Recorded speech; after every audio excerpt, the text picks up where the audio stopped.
Welcome to No Fugazee Podcast. I'm your host, Cooley. We got another amazing episode tonight. Tonight is open debate night. Pretty random stream for me. It's a Sunday night, and I'm like in my studio working. I'm like, you know what? Let's just go live. So we went ahead and we went live. Let's hop into the intro.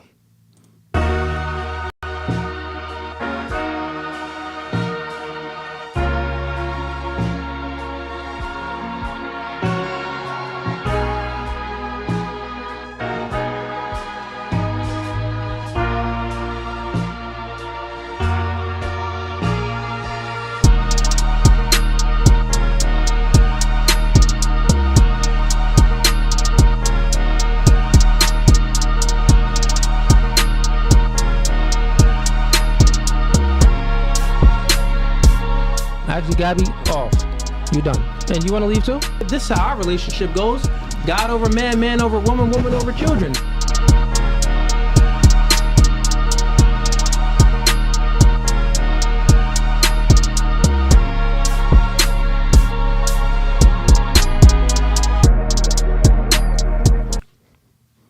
All right, we are back. So we are currently live on Facebook and YouTube right now. Put a 1 in the chat if y'all could hear me.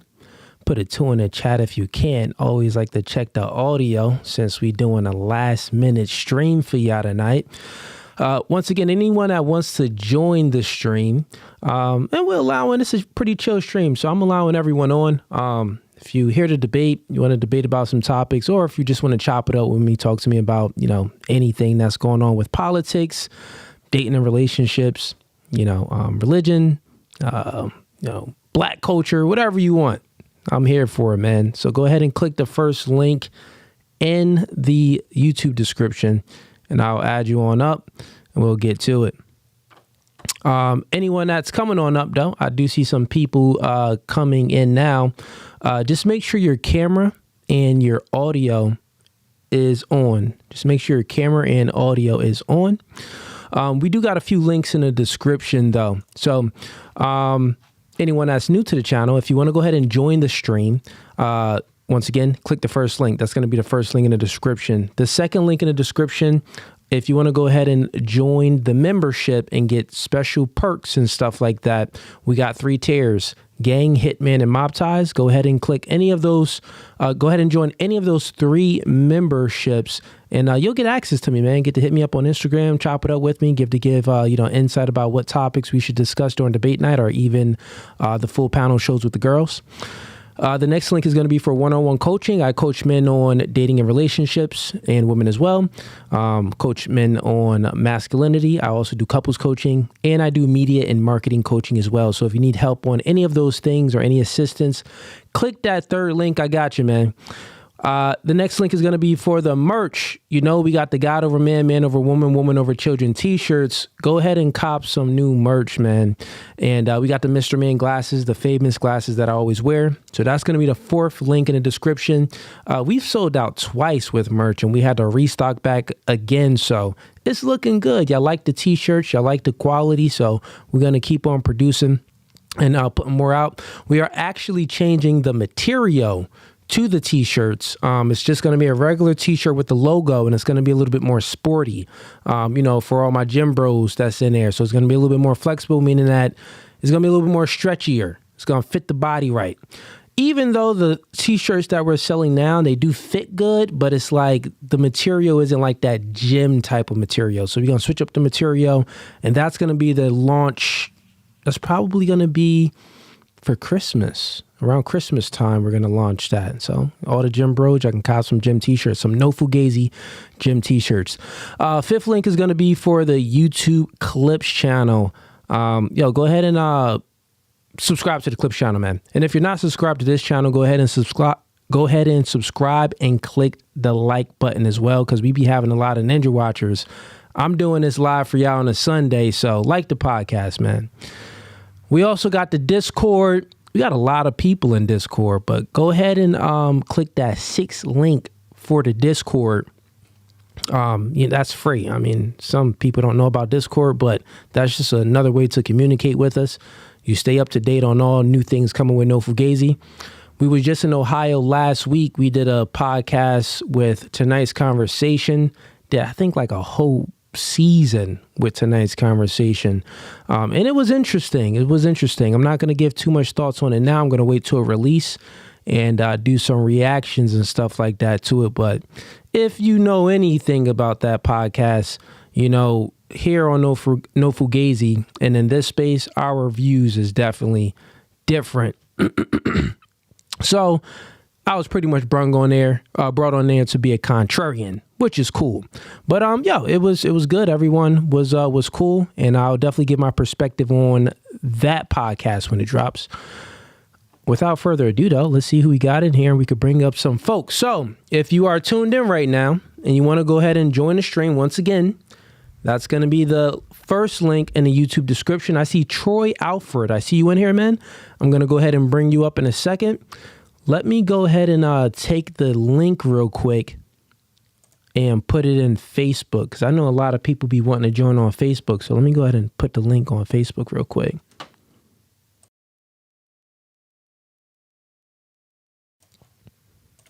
All right, 1 second. Facebook.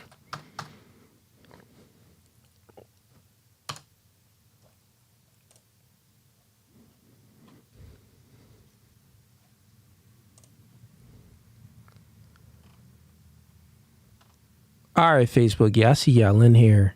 All right, let me throw the link to join stream.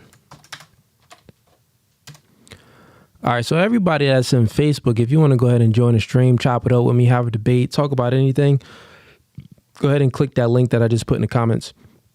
But everyone on YouTube, the link is going to be in the YouTube description to join. And the link is actually in the comments on YouTube as well. So, yeah. All right, Troy Alfred, welcome to No Fugazee podcast, man. Where are you from? Hey, man. Like you said, my name is Troy. I'm from Guyana. It's a little country in the Caribbean. Okay. All right. Right. Can you hear me clearly? I can hear you clearly, man. What you want to speak about today, brother? Okay, great. I just want to let you know that I'm a big fan of you. I do watch you, and I do agree with all that you would have said. Well, I can't say all, but most of what you said. But good, because I was about to be like, God dang, you agree with everything? Not everything. I was about to be like, that was a first. Right. I'm not here to debate. Cool. But I was on the live last week, and I heard a brother would have brought up this topic, and the brother was supposed to come back and continue it with you. Okay. What topic was it? It was about the Trinity. All right. Okay, so I said, let me just come on and get a little bit more insight from you. I heard that you do watch Geno Jennings. I must say I was a big fan. I am a big fan of Geno Jennings, but there are certain doctrines that I kind of disagree with him on, and that also is with the Trinity. Okay. So I want to ask just quickly, why do you disagree with the Trinity? Because I heard you said last week that if you believe in the Trinity, then it is very easy for you to believe in the LGBTQ, which then I don't believe in the LGBTQ. I'm totally against it, right? But I do firmly believe in the Trinity, even though the word isn't there. I believe that there are supporting scriptures within the Bible that alludes to Trinity, as we would call it. So I just want to hear why do you disagree with it, if you don't mind? Well, it's not so disagree. The word Trinity is never in the Bible, like I stated before. It's a concept that human beings made up in their mind. Like they read things and they were like, oh, that's Trinity. That's three. Okay, one. Okay, we're going to call this a Trinity. So they tried to, socially construct these ideas in their head to make what they read in the Bible make sense. You get what I'm saying? Yeah. So from that standpoint, I don't believe in that. Let's just go with what the Bible said, right? It's very simple. So when I look at it, just logically looking at it, God is not bound by time, space, or matter. And then you have the Spirit of God, right? and you have Jesus. So Jesus, physical body, you got God, you got the Holy Spirit, right? So that's what they try to say the Trinity is. 3 different personalities, like God, different personality, the Holy Spirit, different personality, Jesus, different personality, right? I think that causes confusion. To some extent, And it causes, we know it causes confusion is because we have the whole Muslim community debating and ripping Christians apart with it. Like, bro, it's what are you talking about? It doesn't add up. It doesn't make sense. So then you have to kind of combat that. So forget about the concepts and all of that Trinity stuff. God is almighty and all powerful. Therefore, if he's almighty and all powerful, he has the ability to do whatever he wants. He doesn't need to separate his personalities or anything like that. That would limit his power. Well, if I have ultimate power, why would I need to separate all of these different things? No, I'm God. I'm going to put my spirit, is not going to be separated, is not going to be anything different. I'm going to put it into Jesus, this physical man, right? So that's what he did. So with that standpoint, the Trinity is a false concept which creates confusion. The truth is, Jesus was a man physically, physical flesh, but he had the Spirit of God in him. That's what I'll say. Okay. So it's very simple to understand. It's less confusing. It's like a lot of people, it's like, okay, we got a spirit, we have our physical body, and we're our spiritual beings, right? So with that being said, God it's very simple. God just put his spirit into a physical human being, and that physical human being just so happened to be Jesus. Yeah. Okay. I understand everything that you would have shared. I have a question to ask you. Yeah. Do you believe Jesus was, or do you believe Jesus is? Jesus is. And what I mean by that is, do you believe he's someone that only existed in the past, or do you believe that he still exists as of today? Jesus is. Jesus is. Yeah. Okay, so you believe that Jesus is the Father, or do you believe that he is a separate being from the Father? Well, no. Well, here's where confusion. I don't think you understand spirit. So spirit doesn't die. When we die, our spirit don't die. So we stay alive, right? God blow his breath into us, and God's breath is everlasting. So he cannot destroy what he created. Well, he can destroy what he created, because anything he creates, he can destroy. But it comes out of him, so he cannot destroy anything that comes out of him, because anything that comes out of him is eternal. So yeah, spirit is an eternal being, I should say. So the reason why I asked that, if you believe that Jesus and the Father are the same, it is because this is where I would like us to maybe, get into a little bit scripture. By the way, it's not a debate. It's a little bit different about the same, right? So I wouldn't say it's the same, right? Because the Father God, he's not bound by time, space, or matter. Guess what? Jesus was. His physical body was. His spirit, which is the same spirit as God, isn't. Make sense? Okay. Makes sense. You believe that no Jesus different Christ, personalities, though. Yeah. Do you believe that Jesus Christ is in heaven right now with the Father? Do I believe that Jesus Christ is in heaven with the Father? That doesn't make sense. It doesn't make sense. What if? No. What if I showed you a scripture? Well, let me read a scripture to you, and then you could. I believe that well, once again, let me read a scripture. I believe it's the same. It's the same spirit. Let me read a scripture to you. It wasn't separate, but go ahead. You can read a scripture, man. Yeah. And real quick, while you pulling up the scripture, sure. For everyone that's coming in, I see you guys coming in and joining the chat. We got Abdul. We got, I think it's Teresa's, Sequilium, and a few other people. I seen a Victoria in here too. Let me see who else. Just make sure your camera is on and your audio is on, and I'll go ahead and bring you up after I'm done with my man here. And actually, when you come up, what I'm doing is, if you want to go ahead and join this stream and this conversation that I'm having with Troy, I'll bring you up. Just write a message in the private chat. I'm going to say, yo, write a Sure, you message in the, can, if anyone would like to join, whilst we're discussing, they would like to share and chuck in a few little 2 cents. Maybe they might agree with me, agree with you.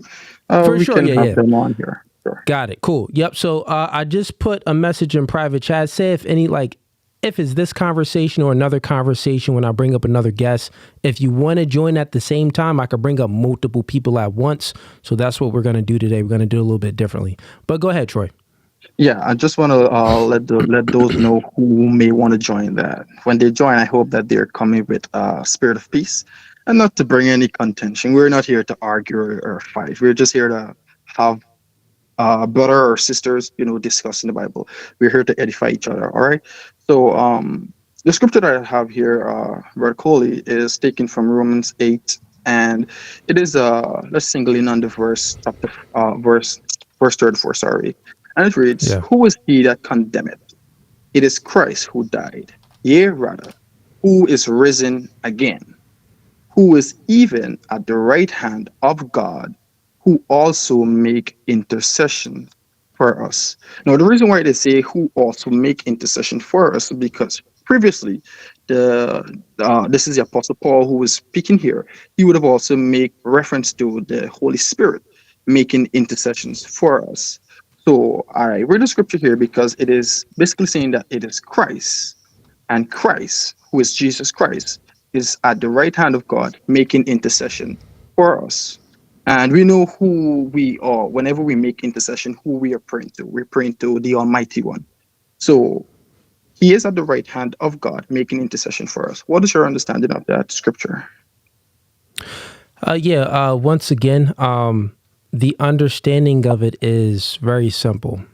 Anytime they're talking about Christ, the body, when they're talking about Christ, they're talking about the physical man.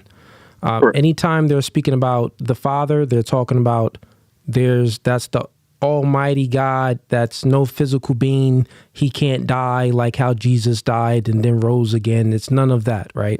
So there's a separation there. So since we know that real quick, do you believe that Jesus Christ is God or no? I believe that they're one, and if they're one, then I believe that Jesus Christ is God too. Okay, so yeah, I mean, we don't really have any disagreement on this. So my Yeah, because understanding Jesus would be did the say same. that I and the Father are one, and basically whatever the Father has is mine. And there's also scriptures where and God said unto my God, sit thou on my throne. So I do believe that Jesus Christ is God in the flesh. Okay, yeah. So yeah, we agree. I don't think there's any disagreement. I think Yeah. when you read certain scriptures and stuff like that, it can seem like that's why I just broke it down. I'm like, well, if we already know that it's separated, like Jesus Christ is God, then even when they're speaking about the scriptures, they're just doing the differences too. They're speaking about the physical man, Jesus Christ, and then they're speaking about God, and that is a separation. So when they're in that scripture that you just read, it could seem like it's separated, like, oh, Jesus Christ really isn't God. No, they're just separating the physical being from the Almighty God. The physical human man, Jesus, because Jesus was a man, right? And they're separating that. So that's how I look at it. Okay, but So pretty much to make it make sense, my presupposition never changes. So my presupposition is just like your presupposition is Jesus Christ is God, the Spirit of God. They're one. That Spirit is one. So since my presupposition doesn't change, then even when I'm reading scriptures, it still doesn't change. Since my presupposition is, well, the body of Christ is a human, that doesn't change as well. There's scriptures that's pretty much, literally elaborating on what you just read. Like they're speaking about the physical man of Jesus, not almighty powerful God. If that makes sense. You get what I'm saying? So if you just stick with what you know to be true, don't let the other stuff confuse you. I think you'll be all right. Because I when you read the scripture, it's like, okay, yeah, it makes sense to me. They're talking about the physical man. I understand what you're saying, Yeah. but there is, I still don't agree, and we Wait, can what agree to part don't you disagree. agree with then? I agree when you're making reference that the physical Christ, because when you're making reference to the physical Christ, the Christ that is in heaven right now is not the physical Christ that was on earth. The one that is in heaven is a glorified body, because when he resurrected, uh, he did had flesh and bones, right? Because he appeared to the disciples in the room and he passed through the wall, but yet still they were able to physically touch him, even though he didn't pass through a door. He literally passed through the walls. So that is a glorified body, and that is the body that I believe personally. I don't know if any other believers share this. I'm pretty sure they do, but I believe that glorified body is the body that is in heaven. Jesus is also the first fruit of the resurrection. We also will be resurrected, and we also will have a glorified body, which is flesh and bones, not flesh and blood, because there's no blood in heaven. So when it is speaking about Christ being here at the right hand of God making intercession, that is the glorified, resurrected Christ who is at the right hand of the Father, making intercession for us. Because I would like to use something that you like to say. If we think about it logically, Mm-hmm. to intercede on behalf of someone, it means you have to stand in the gap. It's like let's say, for example, I'm going to intercede to the judge on behalf of someone. That means there is someone behind me and there is someone before me, and I'm between. So it can only make logical sense that there is two persons there present, Christ Yeah. and his Father, because we're looking at it from the intercession point. You cannot intercede to yourself. That would be Got you. stupid, Got right? you. Got you. I see So what you're saying. In regards to the point that you're speaking about, because Jesus died on the cross and he was resurrected and stuff like that. So obviously his body must be a holy body. God is glorified body. all a glorified body. God is all powerful and almighty. So I'm sure he could do things like that without a problem. And I'm not limiting God. And that part is like, okay, cool. I have no quarrel with that. So there's no disagreement on that. In regards to the other stuff you said, like, our bodies, the people that repent and that's saved and filled with the Holy Ghost and stuff like that and make it to heaven, our bodies, flesh and bone, besides the blood, will be, divined and make it up to heaven as well. That's speculation. There's nothing in the Bible that says anything like that. So I wouldn't say that is true. I would just say, well, possibly, who knows? I would say, freak this body that we got now, freak this shell. I want a better shell. Who knows?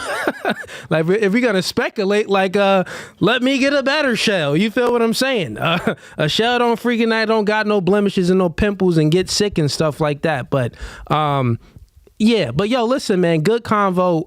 It's debate night, so I'm gonna get some people in here that actually want to debate, so we don't have Bible study night. But good convo. You feel me, brother? And All right, no problem. have a blessed one, man. And where you say you from again? Guyana. Guyana. It is a Small island. not an island. It's Wait, not what? an island. It's in Africa? No, Where's it's that? in South America. South America. Oh, South America. Pretty sure Okay. you probably would have heard. I don't know if you're well affiliated with the news, but I'm pretty sure you would have heard with Venezuela trying to bombard another country because of the oil and stuff. So I did hear about that. Oh, yeah, and that's so that country. Okay. yeah, that is that Well, country, man. be safe over there, brother. Blessings to you. And if you can, find a way to America. Peace. All right, chat. Let's go ahead and, dang, we got mad people in here. All right, so let's go ahead and bring some people up. We got MD, we got Akali, we got Amen, we got Abdul. Abdul, you was in here already, and then we got let's get this brother up real quick. Welcome to No Fugazee podcast, man. State your name and where you from. Can you hear me? I can hear you, bro. All right, so I was calling to debate you about the whole reparations for blacks. Do you agree with that, perfect. or do you agree with that, or are you against it? Nah, man, these niggas don't deserve nothing. Okay.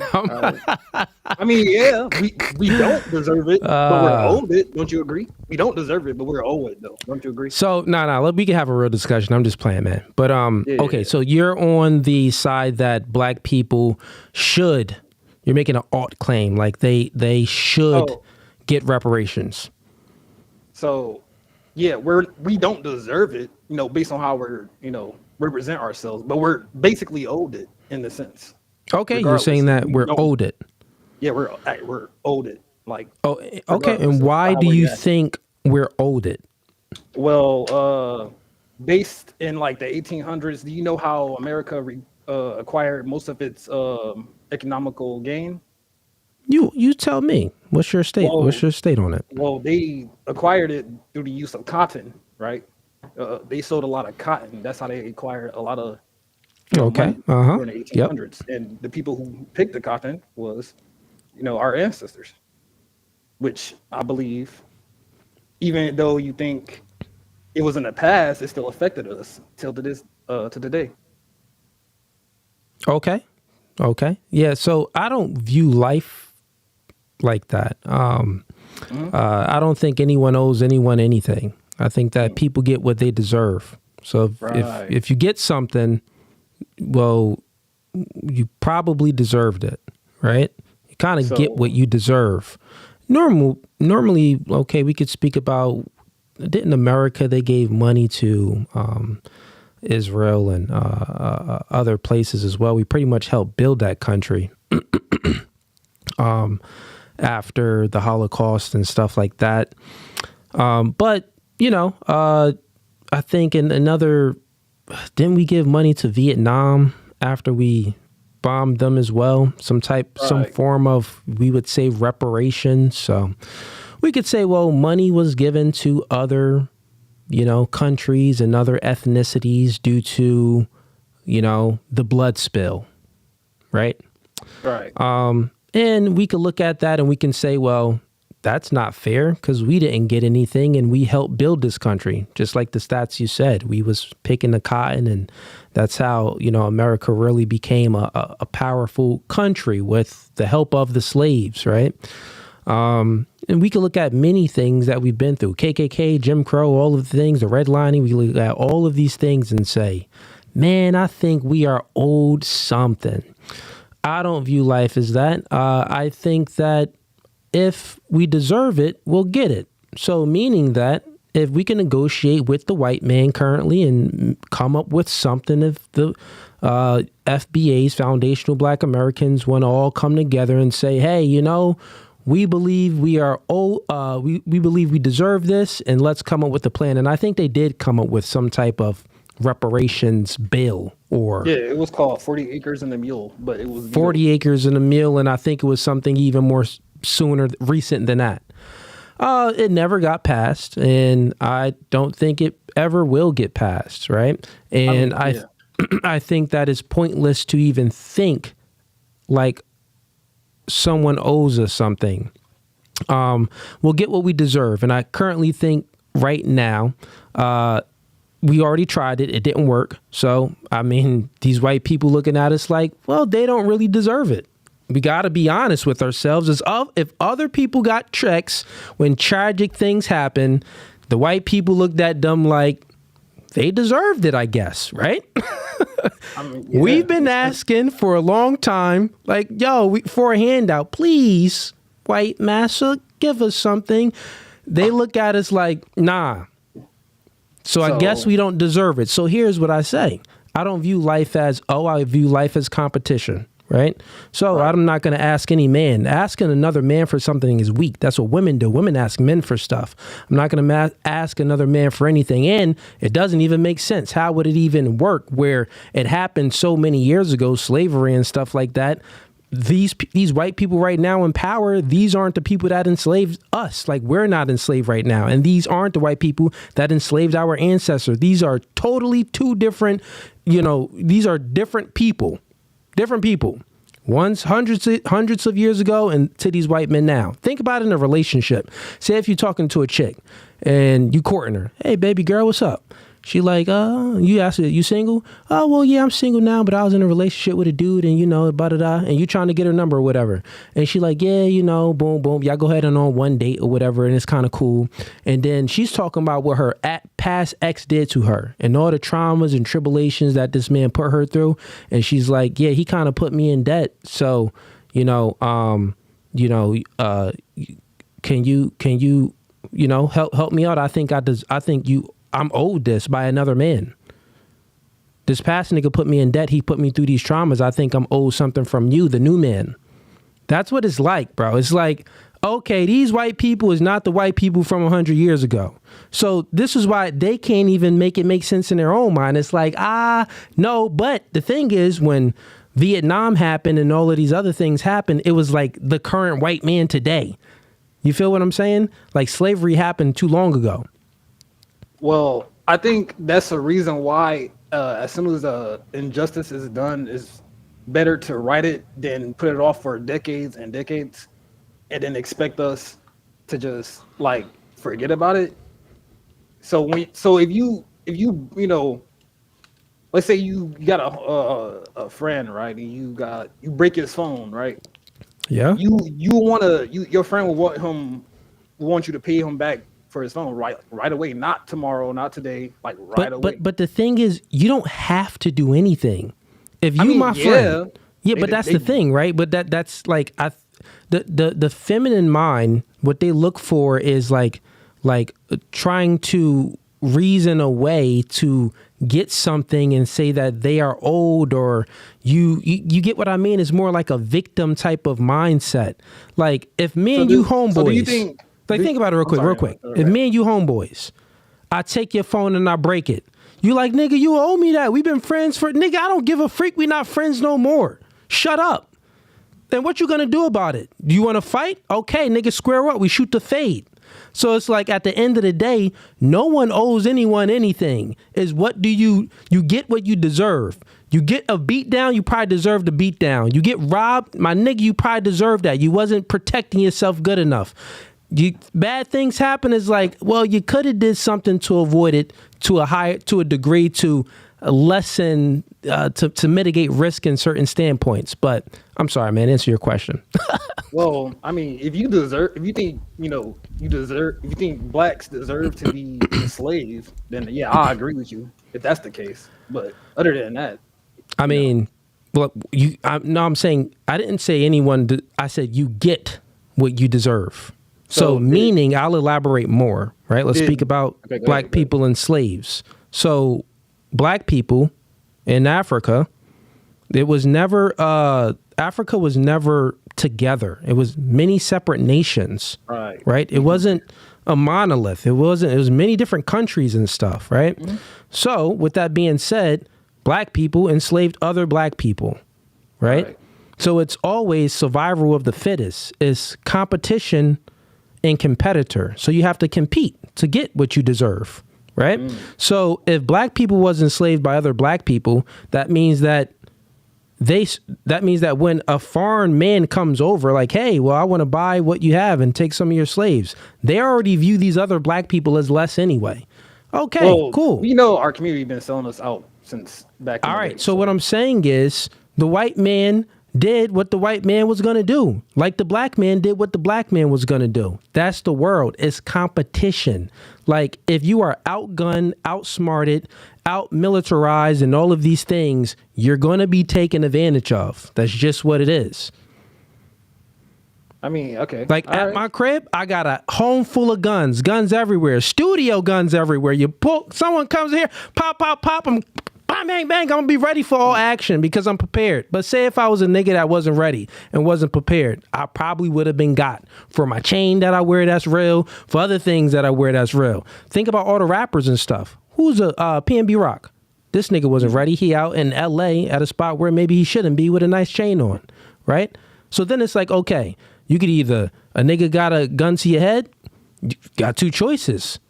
You want to be macho? Or you want to just be like, this chain is only, this ain't really worth nothing. My life was worth more. Take off the chain and give that nigga the chain. You live to fight another day, right? Or you could be like, or if you ready for it, and nigga pull out a gun and you got yours too. So it's like, what I'm saying is you kind of get what you deserve if you're not prepared. It's a competition. And the thing is, the world doesn't owe anyone understanding. It's up to us to be perspicacious enough to know how human beings operate from a biological standpoint and from a psychology standpoint. Like, niggas is weird. Niggas is always out to, get some fast money and manipulate others. So with that being said, you always got to be 10 toes down solid and just be aware of the world and how things tend to operate. You got to be street smart. All right, well, you got to defend your position. Yeah. I mean, he said, but I mean, I was just went on a rant and talking, but do you kind of understand what I mean? I understand that. I think what you mean is like, regardless of whether or not that we are owed reparations, it was going to happen regardless. And because we weren't prepared. Right. Yeah, right. We weren't prepared, and we didn't have the mind. Like, it's like an animalist, like the animal kingdom, like how animals invade other animals. Yeah, like when you think about it, you could be like, it kind of sucks to that's just the reality of things I'm talking about. Yeah, I'm not speaking about how things should be. Of course, how things should be. When bad things happen, right? It's a whole different conversation. How things should be, bad things happen. I think this should be something that, we should help out others and all of this, but it's silly. I'll say this. In order to get to how things should be, you have to understand how things are. I repeat, in order to get to how things should be, you have to understand how things are. So black people hundreds of years ago in Africa, dumb niggas didn't understand how things are. Right? They just was operating how things should be. Well, we're going to go ahead and operate like this. Well, you seen this white man come in, you should have been focused on military. Even the Bible talks about this in Numbers and Deuteronomy. It's like, give everyone a number. And the first thing that they prioritized was military. This person is going in the army. This person is going here. This person is going there. So it's already creating that hierarchy and giving infrastructure in order to this, to that country. You feel what I'm saying? And I think that if we operate in that sense, we would be fine. Military is what's most important, bro. If I have a family and I'm producing mad kids and I got mad wives and then I have cousins and I have friends and we produce a whole community, the first thing I'm going to think about, because I love my community as a man, when men love, we look to protect. I'm going to be like, I love these people so much. No, we need to get people and have infrastructure and borders up to protect the people we love. That's rule number one. If you live in if you don't understand how things are, you're living in la la land because you're only thinking how things should be. Well, I think people should be nice. I think people should be generous. I think people should be good. No, that isn't how people are. People are killers, murderers, stealers, abusers, rapists, and all of these other things. Once you understand that, you're going to be like, I'm strapping everywhere. Even when I travel, I got the strappy on me. And it's not because a nigga's scared. No, it's like, be safe. You want it, exactly. I love myself, and forget myself. I got to love myself for my kids. So it's like, I'm going to be safe at all costs. Right. That's how it happens, bro. And I think the feminine mindset goes into delusion. They think like, well, they start worrying about the wrong things and prioritizing the wrong things. No, you prioritize military first, protection first, because once you can protect yourself, then you can truly have comfortability and soft pillows and sheets and a person feeding you grapes in a nice pool to go swimming in and all of these other freaking comfortabilities that we have in the first world. The reason why the third world countries and stuff like that in Africa and all of these areas, they don't have these comfortabilities and these resources because my nigga, they wasn't prioritizing military first. You prioritize military first, then you can focus on everything. America is in debt. How do you think we're still the most powerful country? Our military. Yeah, we in debt, trillions of dollars, but we'll nuke somebody. So it's like, who gonna mess with us? Right. So, are you saying like the kings of Africa back then before we were enslaved? Are you saying they prioritize feminine things instead of the military? I'm saying that they didn't prioritize a military to the highest extent as they could. That's what I'm saying. Right. If they did, right, they That wouldn't have been taken over like every country, almost every country.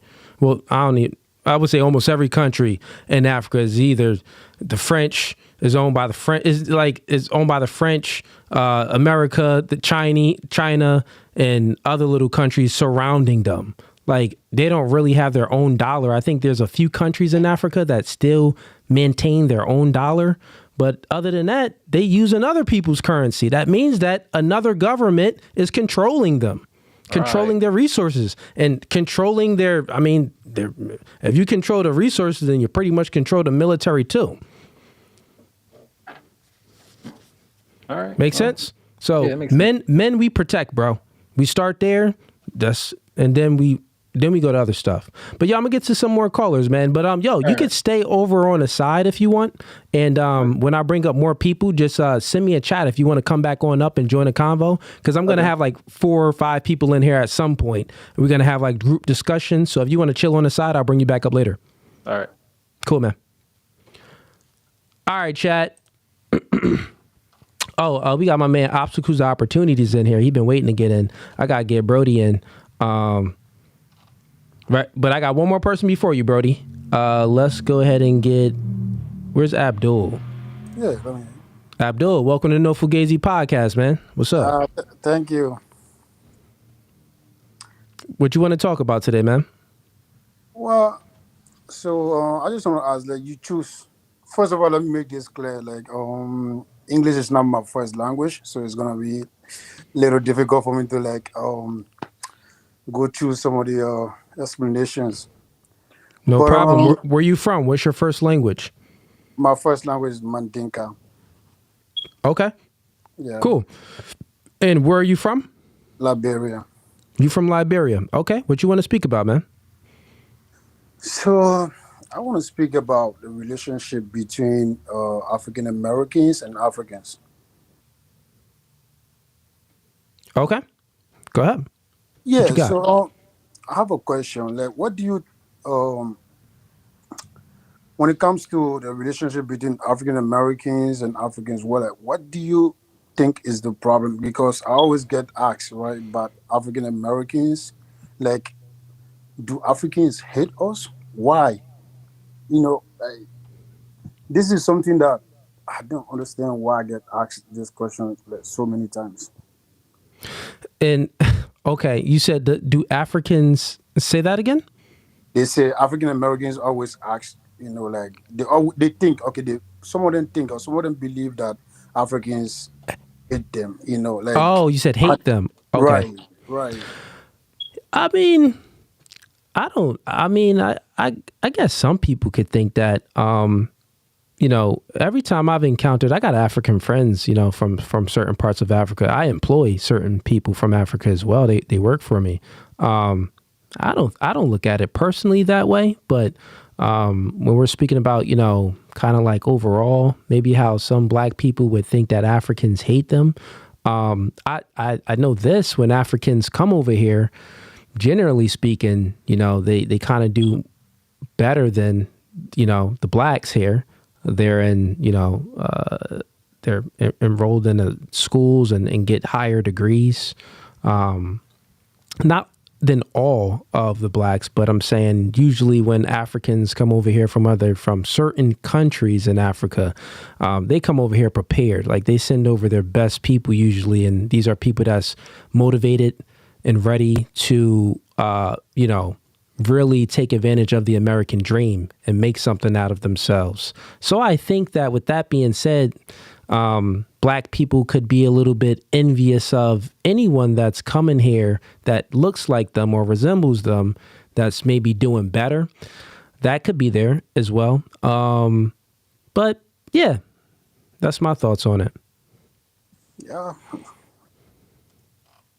But I also think maybe like they don't have much knowledge of. You don't think it might be like cultural differences in For there? sure. Yeah, for sure, cultural difference is a big thing. But to answer your question, I mean, I personally don't like have these thoughts. Like, I don't have no envious or any jealousy of people that come over here and then is motivated when they look like me or they don't look like me. But I understand why some people would feel that way. And normally, man, you know, people that's lazy and not really doing too well, think about it, man. Put it like this. In Africa, if someone in Africa is asserting themselves and motivated and ambitious and they make it out of Africa and they make it to America, get a green card and they doing good and they got businesses in America, I'm sure there are some people in Africa that's envious and jealous of them. Sure. 100%. So I think it goes both ways. So it's not really, I don't think it's truthfully about Africans itself. Like, you know, the FBAs, the Foundational Black Americans over here, I don't think it's like they're like we're hating on Africans. I think it's more like, you know, some people is like, you know what I mean? It could be insecure. Like, God dang, like they don't have it in themselves to really push the needle forward and become successful. So they see someone outside the country doing it. It could, you know, bring up some envious and jealousy, I would say. Yeah. But any other questions for me, Abdul? I want to get some other people in here that want to debate. No, actually, I don't have any more questions. I just want to tell you man. that since I've been watching your videos about relationships, women, and all of that, bro, I'll tell you this, man, you changed my whole perspective on relationship. You know, like you've given me more knowledge about how to like carry on, you know, about life, like especially with women. I'm actually married, but like, you know, I've been listening to your videos or like about a year now. Yeah. Yo, that's love, man. It is definitely humbling. I'm happy I could, you know, help out in any way, shape or form, especially all the way across the seas. So, blessings to you, man. I wish you the best, and have a good one, brother. Thank you, brother. Thank you. All right, man. Peace. All right. Let's see here. Let's get on. I think it's Akil. Welcome to No Fugazee podcast, man. State your name and where you from. What's up, brother? I'm from How you doing, sir? I'm from Chicago. Chicago. I'm doing good, man. Yeah. Talk to me. You here to debate? Here to have a convo? What's up? What you got? Man, I was born 2001, man. I'm trying to get you guys. Yeah. Homie started. I was born in 2001, man. I'm young, man. Okay, well, what's up, man? Talk to me. Yeah, I'm from Chicago, man. I really like you guys be out here debating and stuff, but I want to get my point of view out here. Okay, what's up? You know, I don't like how you guys the history of stuff. I don't know you guys' history. What you mean? Like the way you guys think we develop, I don't think you guys know like how we actually develop. You know. Okay, well, let me know. How do we develop? To stay on topic.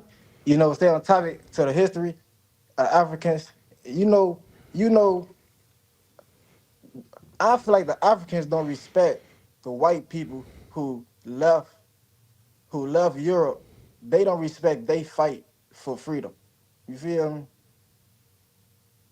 The white people that left Europe, they fought for freedom to get to US, to get to the United States. So this they country, right? So you may hear a black man come through and he talking about anything, like he a king or something. Whole time, he don't even know what country he in.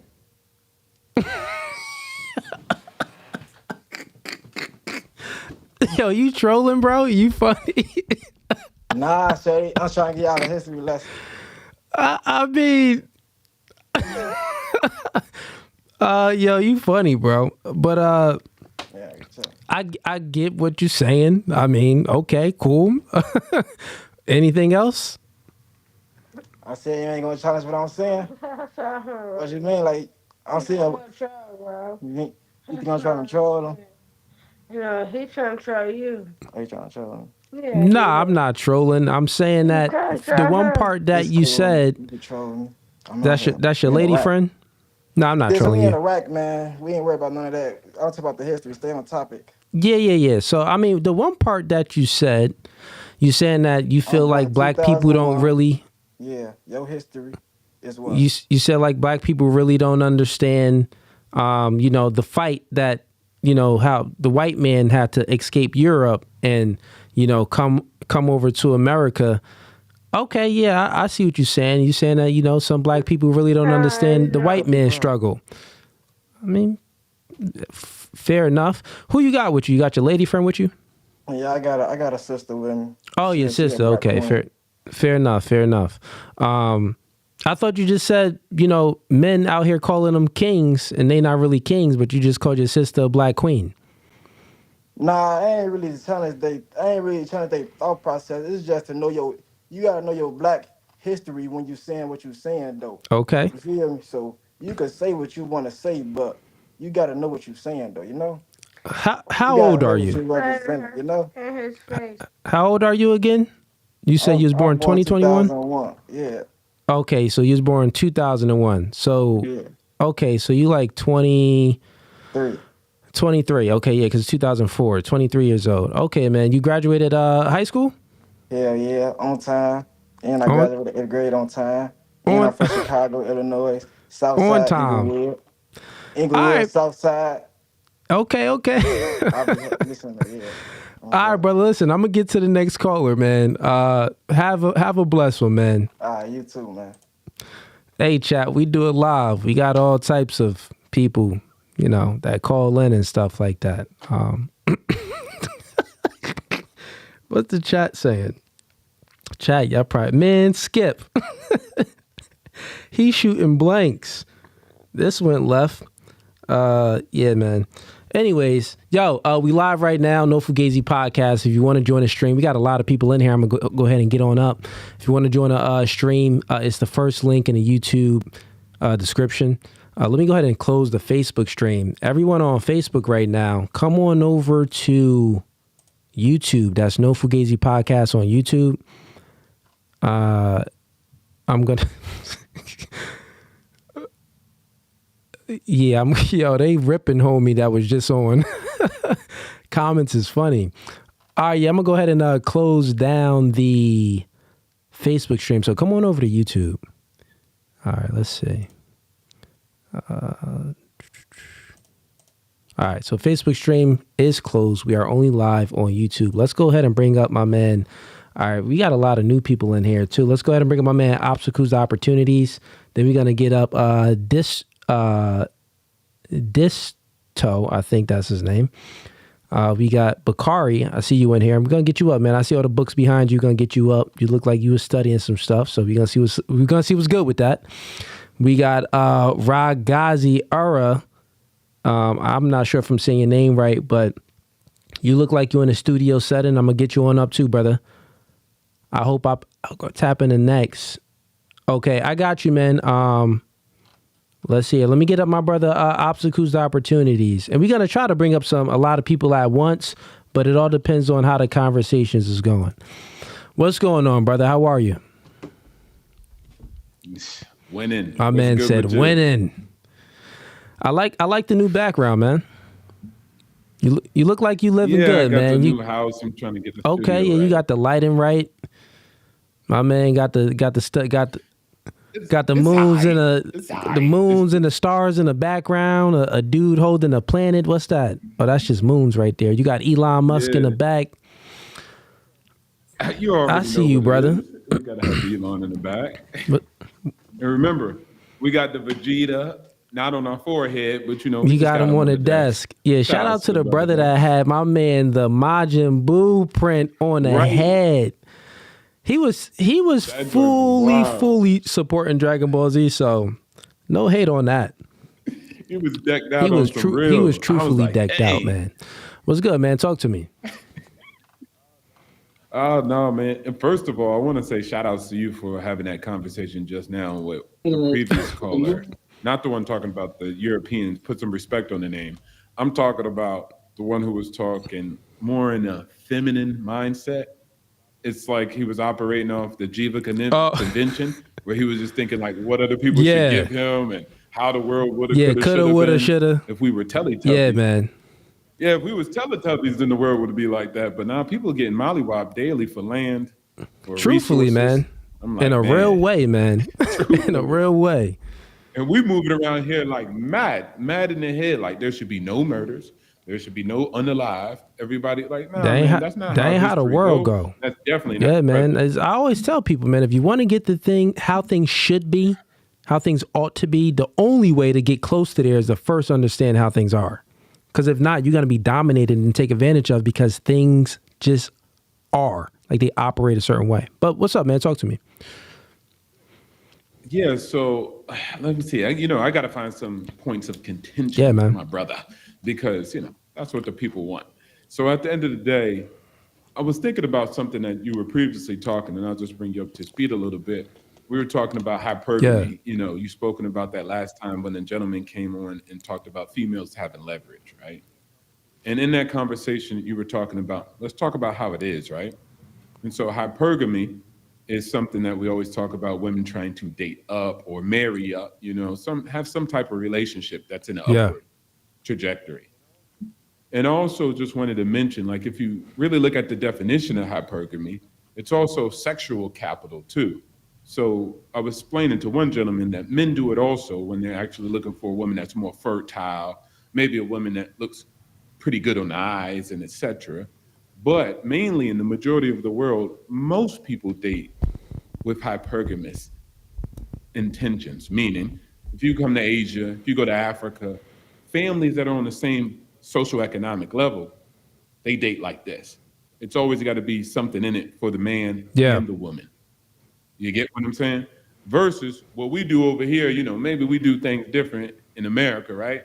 In the West too. It's just like, man, I could be a trillionaire, but I'm gonna date a woman from McDonald's, right? Yeah. But Julius Caesar and Genghis Khan, they're not marrying just an average girl, right? They're gonna marry some woman that gives them access to military supplies, right? A woman that's going to quell civil war that might happen with Pompey and Julius Caesar. Like the marriage means something more significant than just I love her, I like her. Yeah, I think the difference is when we had this conversation before, the difference is the hypergamous nature is embedded into the woman. Like what I'm saying is from a biological standpoint, right? So from a biological standpoint, the woman prefers a man that's doing better than her on generally all regards. And when we're looking at that, I get what you're saying from a cultural perspective, right? So you got biology, but then you also have the cultural perspective. So it's more like a nature versus nurture argument, right? So like you said that the countries that what country are you in? Thailand, that's right. Thailand. Yeah, I remember Thailand. So you're in another country, and you explained to me before that, out there and in multiple other countries that, if the man is getting with a woman, he's looking for what he can benefit too.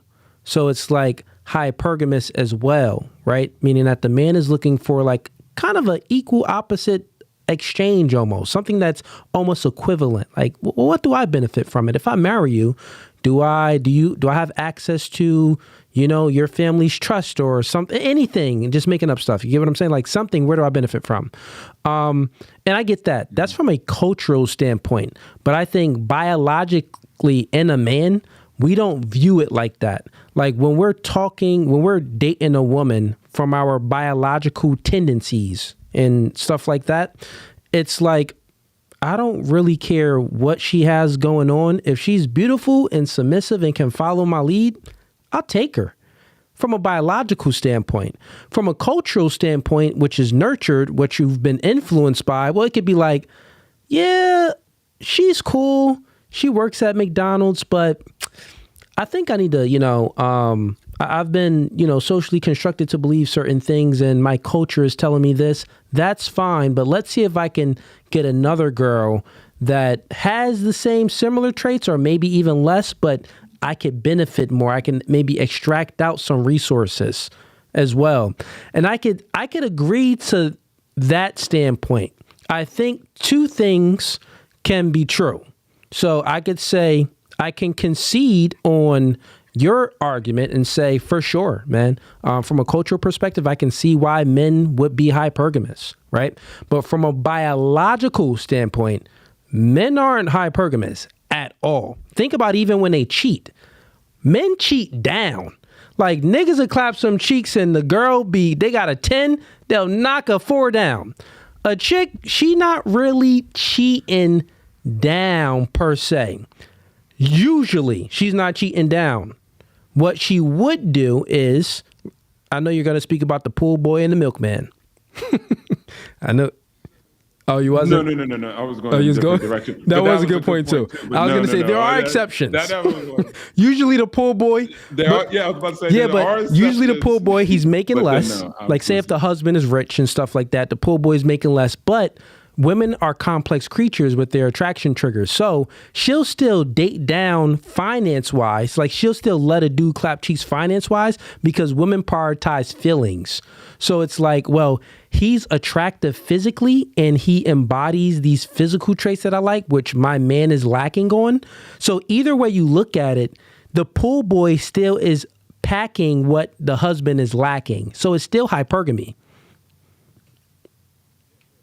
Yeah. Now, okay, cool. You diced it up really well. Cool. All right. So I agree on a lot of those points. But what I want to highlight and try to maybe get your answer on and get your understanding of is clapping. Okay, so we're talking about just clapping, or we talking about marriage? I was because I was just speaking the clapping. Marriage. So men would clap something and truly, date, like they'll date down.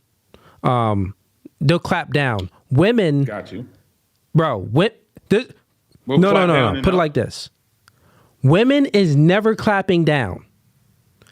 I'll say it this way: they're always clapping up. Let me tell you why. 2024, they're still clapping up because what I'm telling you, they view the only reason why they're getting their cheeks clapped by someone else because they don't really view their man as that man. They view him, in order for a woman to have sex with a man, she must feel some type of emotional connection to the man. So meaning that this man must be packing something that the other man isn't packing. Make sense? So say if the guy, it could be a scenario where the woman is in a relationship and he's a handsome man. He's a 9, right? But he don't really got his money in order, right? So women are complex creatures with their attraction triggers. So she'll be like, Dane, I don't really see a future with you like that. You can't really protect and provide. But she'll let Byron hit it, and Byron is a 5, but Byron got his money in order. So she could kind of see more of a future with Byron. And vice versa. We can keep on interchanging them. Let's say if her husband he has his money in order, but he's a 5 in looks. But Chad over here is a 10 in looks, but doesn't have his money in order. Chad is still, what I'm saying is anytime a woman cheats, the man that she cheated with still is packing something that her husband, her current man, is lacking. So meaning that she's always dating up. She always like smashing up. Yeah. It's just in a different category. Right? But men were totally different. Like we'll have a dime. And the girl that's submissive doing everything, right?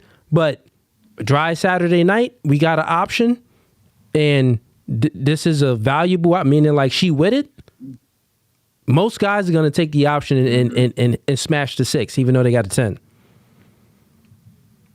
Yeah, probably because the dating up part was easy access, right? Easy access, and then she pick up some McDonald's and a Slurpee with a 10.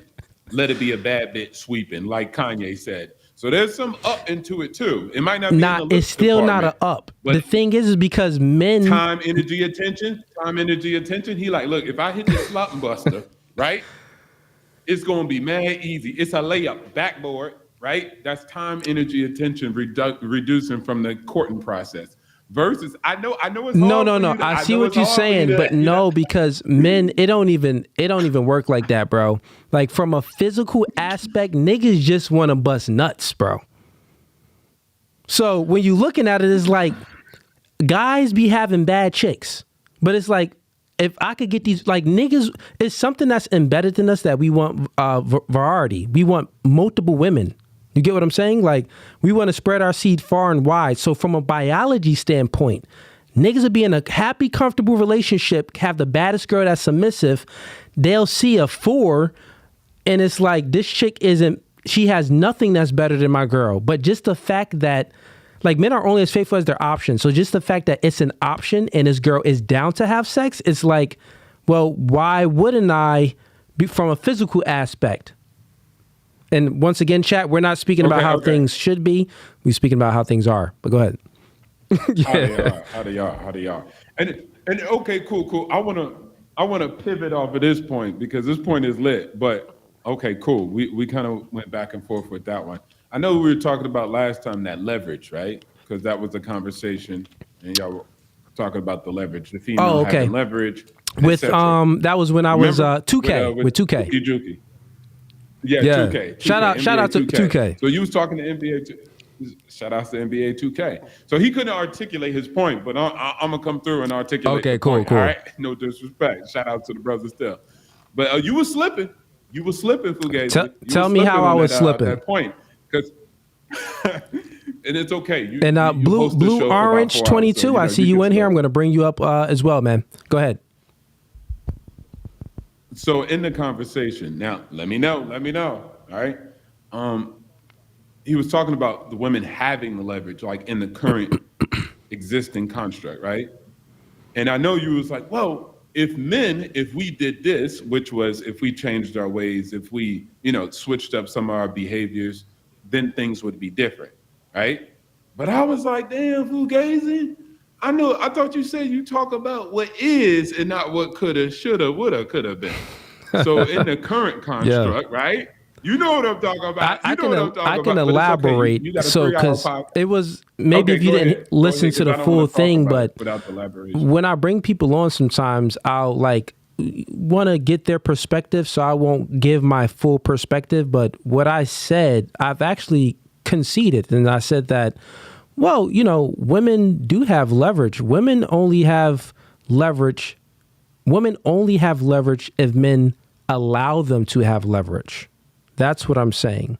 So when we're looking at it if we go all the way to the root, so I could say that currently right now, yes, like he was saying certain things, he was giving examples and scenarios where women have leverage. And I was saying, but that's because men allow women to have leverage, but women only have leverage what men allow. So what this means is that going from the biological standpoint, a woman doesn't have any leverage over a man at all.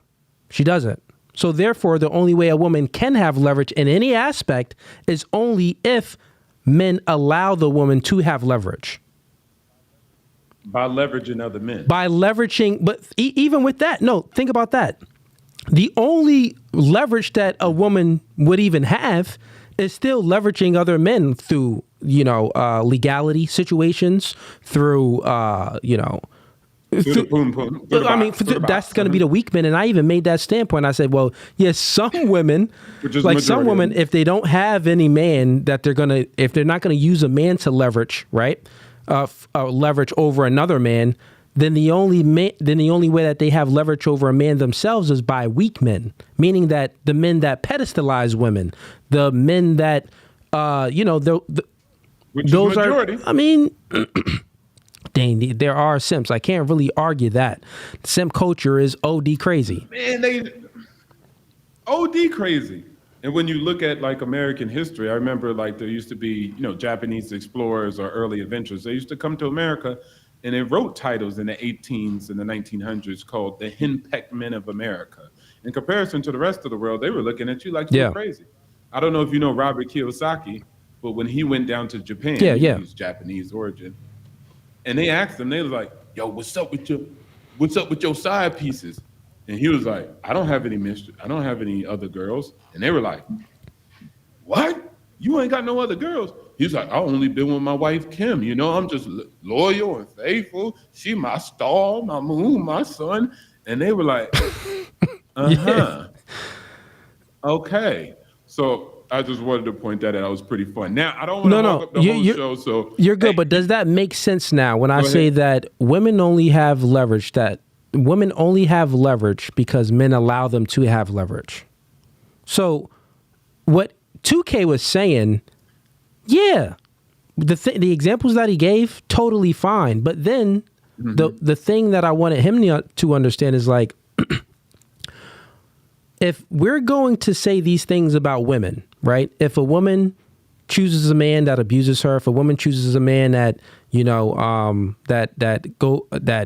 he can't maintain a job, if a woman chooses a man that's a deadbeat, you know, all of these things, right? And the consequences happen to her. We always say to women, like, you must take accountability because you chose this person, right? And you could have sourced out and been more perspicacious and aware of the type of person that you were dealing with to be in a relationship with, right? So that means that you must take accountability for choosing this person. And if we saying that about women, we must say that about men. So when men get in situations with women and, you know, they're loud, rambunctious, they can't follow the man's lead, they can't submit to the man, or if the woman divorces him and takes half, or if the woman lies and say, oh, he assaulted me. Like, well, you chose this girl. Like, you should have sourced her longer. You should have looked at her. You shouldn't have fallen in love with your eyes. You should have, you know, been looking at the things that she was doing.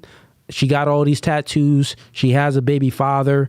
She has a drinking problem. She cusses a whole lot. Like, look at her moral backing and compare that to your moral backing. If it doesn't match up, this probably isn't a woman that's going to be all fine and dandy in the future. So that's what I wanted him to understand. Like, let's stop looking from the reactionary standpoint, because we know the reactionary standpoint. My nigga choose better. To the female, choose better. He's kind of really, that's it, right?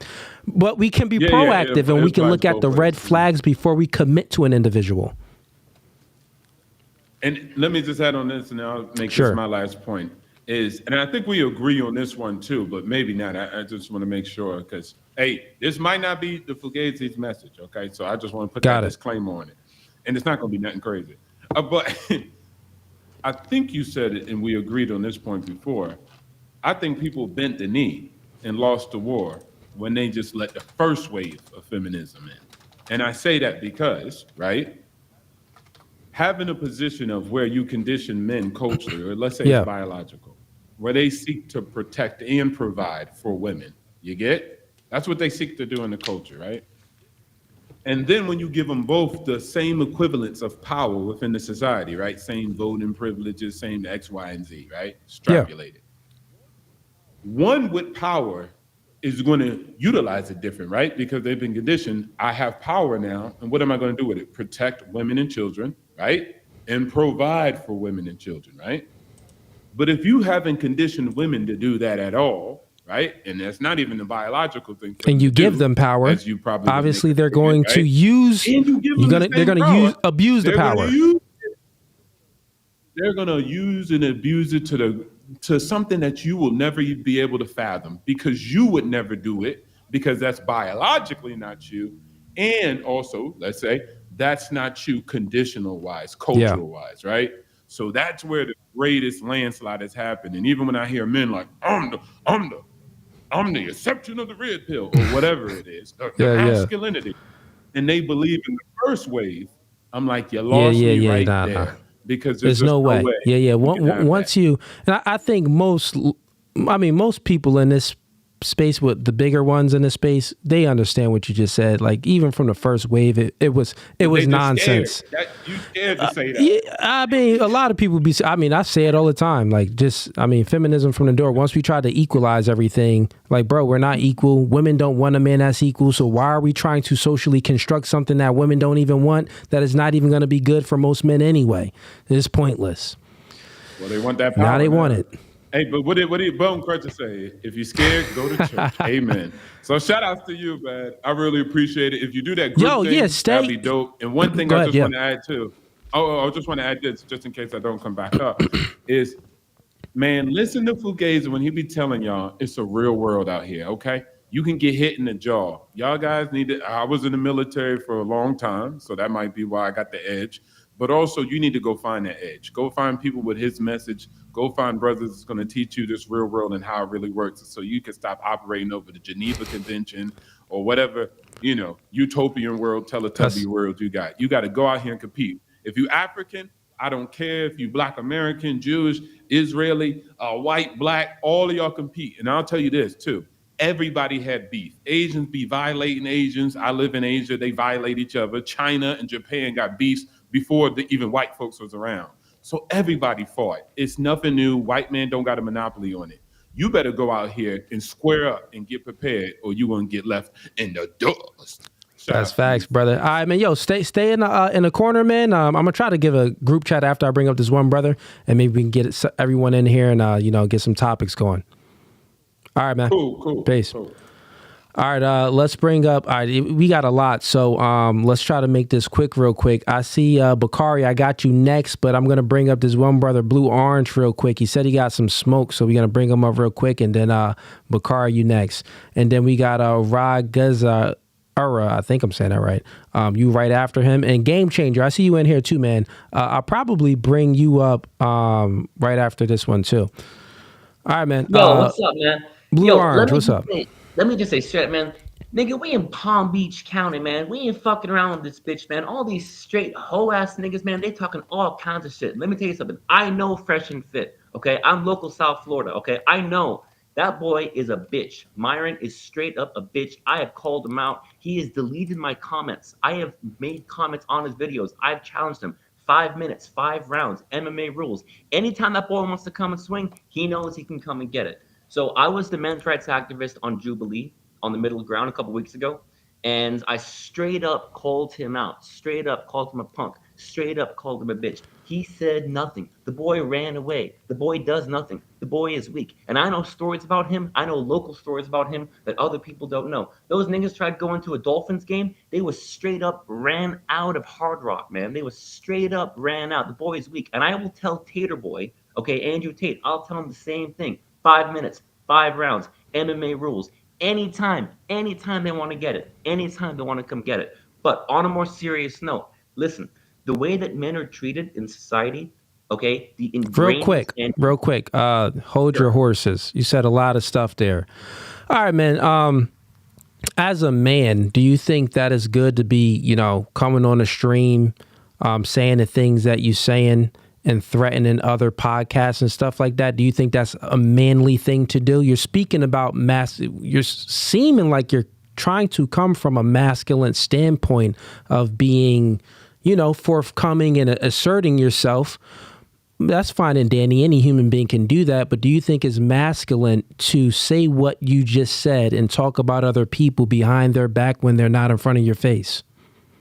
Well, I would say it's not so much not in front of his face. I mean, it's something that I said in a very public platform. I also think there's a level where it's appropriate to match tone with tone. So if someone presents themselves a certain way, then I'll match that kind of tone. But when someone is going out and they're abusing men and they're abusing people and they're bullying people and they're making that their platform and they're making money on the fact that they're insulting people, degrading people, then I think that person deserves a kind of response. And that's what they do on their platform. And that's what Andrew Tate does on his platform. What he does, he insults people, he abuses people, he degrades people, and he profits from it. So do I think that it's appropriate to call him out with a certain level of aggression? Yes, I do. Is that something that I would do on an ordinary day-to-day? No, it's not. But I think that when you have someone who makes a profit and makes a career out of pretending that they're helping men and pretending that there's some alpha male guide, but what they actually do is just abuse people, and they use their narcissistic personality to abuse people, then I think that does deserve. Let me ask you another question. You said the N-word, I think, 2 or 3 times. And that's fine. It doesn't bother me at all when a white man uses the N-word. I'm Teflon. Nothing phases me. But there are many black men that they will punch you in your face instantly just by the nig. Once you get to the nig, you getting laid flat out. So with that being said, you're using these words on the internet, right? Totally fine. Do what you do. Free speech, right? My question for you is, would you say what you're saying now? Like, do you have the same energy in person would you have the same energy in person with another black man? Myron is black. So this is kind of funny because this is very much a South Florida thing. And I did get checked, actually. I lived in LA for 5 years, and I got checked on that point. Here in Florida, like, you can say nigga. Like, it's just in Palm Beach County, Miami, Fort Lauderdale. That's okay. And my question for you is, you think you're comfortable enough? That's what I just want to know. Yes or no? You're comfortable enough with saying the N-word to other black people wherever, in person? That's all I'm saying. Are you that man enough to do it? Oh no! I mean, I would first of all, we would not see NIGGA in South Florida. To us, is not the N-word, and that's something that you're not answering my question. So I need a direct question, right? So a direct answer.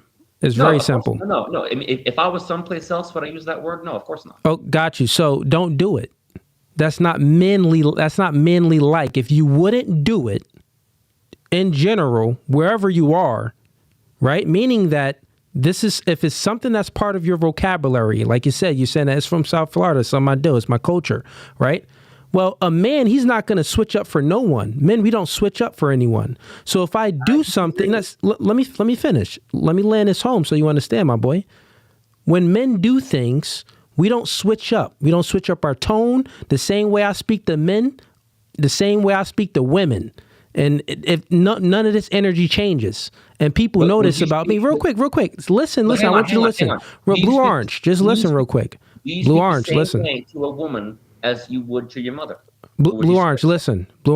So all I'm saying to you is, if you're not going to use the N-word regularly around black people when you're not in South Florida and stuff and you already said you got checked in South Florida, why would you use it on a live or LA, wherever you were? Why would you use it on a live stream? It doesn't prove anything. It makes you look silly if you're using it. Like, if you really that guy, right, and you use it on a live stream, use it everywhere. I'm letting you know that people, I'm Teflon. I don't give a freak who uses the word. It's not going to trigger me. I don't care, once again. But at the end of the day, for you will get checked on it. You say that you would never change. You say you would never change, right? But would you talk to a woman on the street the same way you would talk to your mother? Would I talk to a woman on the street the same way I talk to my mother? Yeah. Every woman that I meet, they get the same. I didn't even answer your question. I mean, it's an illogical question. It doesn't correlate, but I'll answer your question because it wasn't even a good question. I speak to every woman the same way I speak to my mother. I speak to every woman, right? What I was referring to is when I'm doing a podcast and I'm having debates, the same way I speak to men on live stream is the same way I speak to men in person. Nothing changes. The same way I speak to women on live stream, if we're having a debate, the same way I would speak to those women in person as well. Nothing changes. That is real. That's what real men do. You, on the other hand, you came on his live stream randomly. You're making threats about Myron from Fresh and Fit. You're making threats about Andrew Tate. It wasn't a threat. It was an opportunity. Okay, an opportunity to catch a fade and all of these things. If he wants to accept. It's not a Got threat. you. We have but the thing is, you're saying things on my platform. I've never spoken to Myron a day in my life. I don't know Myron personally. So you saying this on my stream, it doesn't do anything. I don't know the dude. I never met Andrew Tate. I don't know these people. So you coming in here and you're gossiping. But I'm trying to let you know, man, it's very female behavior. This was what women do. Women make up gossip and want to get their voice heard and stuff like that, or try to destroy someone's character. All right. That's what women do, bro. So let's change it up, because honestly, I like you. I respect you. I think actually you're a very serious dude. So let's have a very serious conversation. Right now in America, boys are falling behind in school in all subjects, all ages, all levels. And there are studies that show that boys get lower grades for the same work. And now we're seeing the repercussions of that. Men are falling behind in work. Men are less likely to own their own car. Men are less likely to own their own home. and men as a social class are becoming a secondary class. And I got you, man. Look, you're trying to. I get what you're saying. You're switching the topic. You said that you are a men's rights activist, right? Yes, that's correct. Okay, cool. So you're looking at the disenfranchised within men, like the school and things like that. Totally fine. I get that. Keep doing what you do, brother. Anyone that, is looking at the disenfranchised for any people, I think that it's fine. I think we need those type of people that's going to uplift the disenfranchised. I think that's a good thing. But still, real quick, I want you to understand something real quick, Blue Orange. All right. Do you know that people, just generally speaking, if we're speaking about men and women, right? Women are the ones that complain about the disenfranchised. Women are the ones that look at the exceptions to everything and try to make them the rule, right? Men, we normally don't do this. It's like, bro, you falling behind, do better. Bro, you living in the projects. You was raised on Section 8. You ain't have a mom. Well, nigga, you living in America. You could still become something better. I get what you're saying, and I'm not knocking you. I think that we need people like you as well. But I do want you to understand that just by you looking and trying to fight for the disenfranchised, like real quick, Blue Orange, once you came on a stream, as a man, respect, bro. I'm just giving you my perspective. This is my first time speaking to you. Sure. I'm giving you my perspective. Once you came on a stream, it screamed feminine energy because you started gossiping about it. Did, bro? Real quick, I just listen. It screamed feminine energy because you started gossiping and stuff like that. It screamed you're saying words. Let me finish. You're saying words. You're using the N word, but you already said that you wouldn't use this N word to black people in their face. So that's you're. Listen, man, you're not standing on 10 toes down, and you're trying to switch the convo right now when you came on the stream. I'm not trying to switch the convo. You want to talk about men in America. I got this. I got you. I'm saying, I got you. Men do not stand up and say. Listen, bro, I'm a mute you so I can finish my point because I really wasn't cutting you off. You came on here and you started going off, right? You went off. Let me finish my point. I'm giving you my perspective, right? You came on here giving real feminine energy, gossiping and stuff like that. You came on here complaining about these other YouTube creators and stuff like that. You came on here using words, the N word, and I checked you and it said, would you use this word to people off stream in front of their face, other black people? You said, nah, I would kind of switch it up. You said I would switch it up. It depends. Think about it. It depends on where you are. That's feminine behavior. It don't depend on where I am. If I'm in Florida, Blue Orange. If I'm in Cali, Stop it, Blue Orange. You speaking to a real man. It don't depend on where I am. Don't matter where I am who I am. Everywhere I go, who I am. That's what real men are. So I'm trying to tell you, bro, what you're doing right now is feminine, man. It's feminine. Now, then, not only that, you're like harping on a disenfranchised. That's what women tend to go towards. They like harp on a disenfranchised, which is totally fine. But it's like, bro, I want to just let you know my perspective of you. It's the first time I'm speaking to you, bro.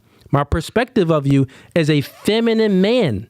So let me ask you, do you think that men are punished more severely in the criminal court system for the same crime? Do you think men get longer sentences for the same crime on average? And do you think that's an issue? Yeah, bro. They get longer sentences. Okay. And what are you doing about that? We got someone like you that focus on the disenfranchised that's going to do something about that. You know what to do about that? It's very simple. You're looking at the reactionary standpoint. I'm proactive. So what I do about that, this podcast, what we preach on here is, bro, don't be emotional like a woman and you wouldn't even have went to prison. What I speak about is to get men to avoid prison, not to be in prison and then come up with some kumbaya thing so they can cope after prison. Freak about the after prison stuff. That's not my standpoint. Mine is proactive, man.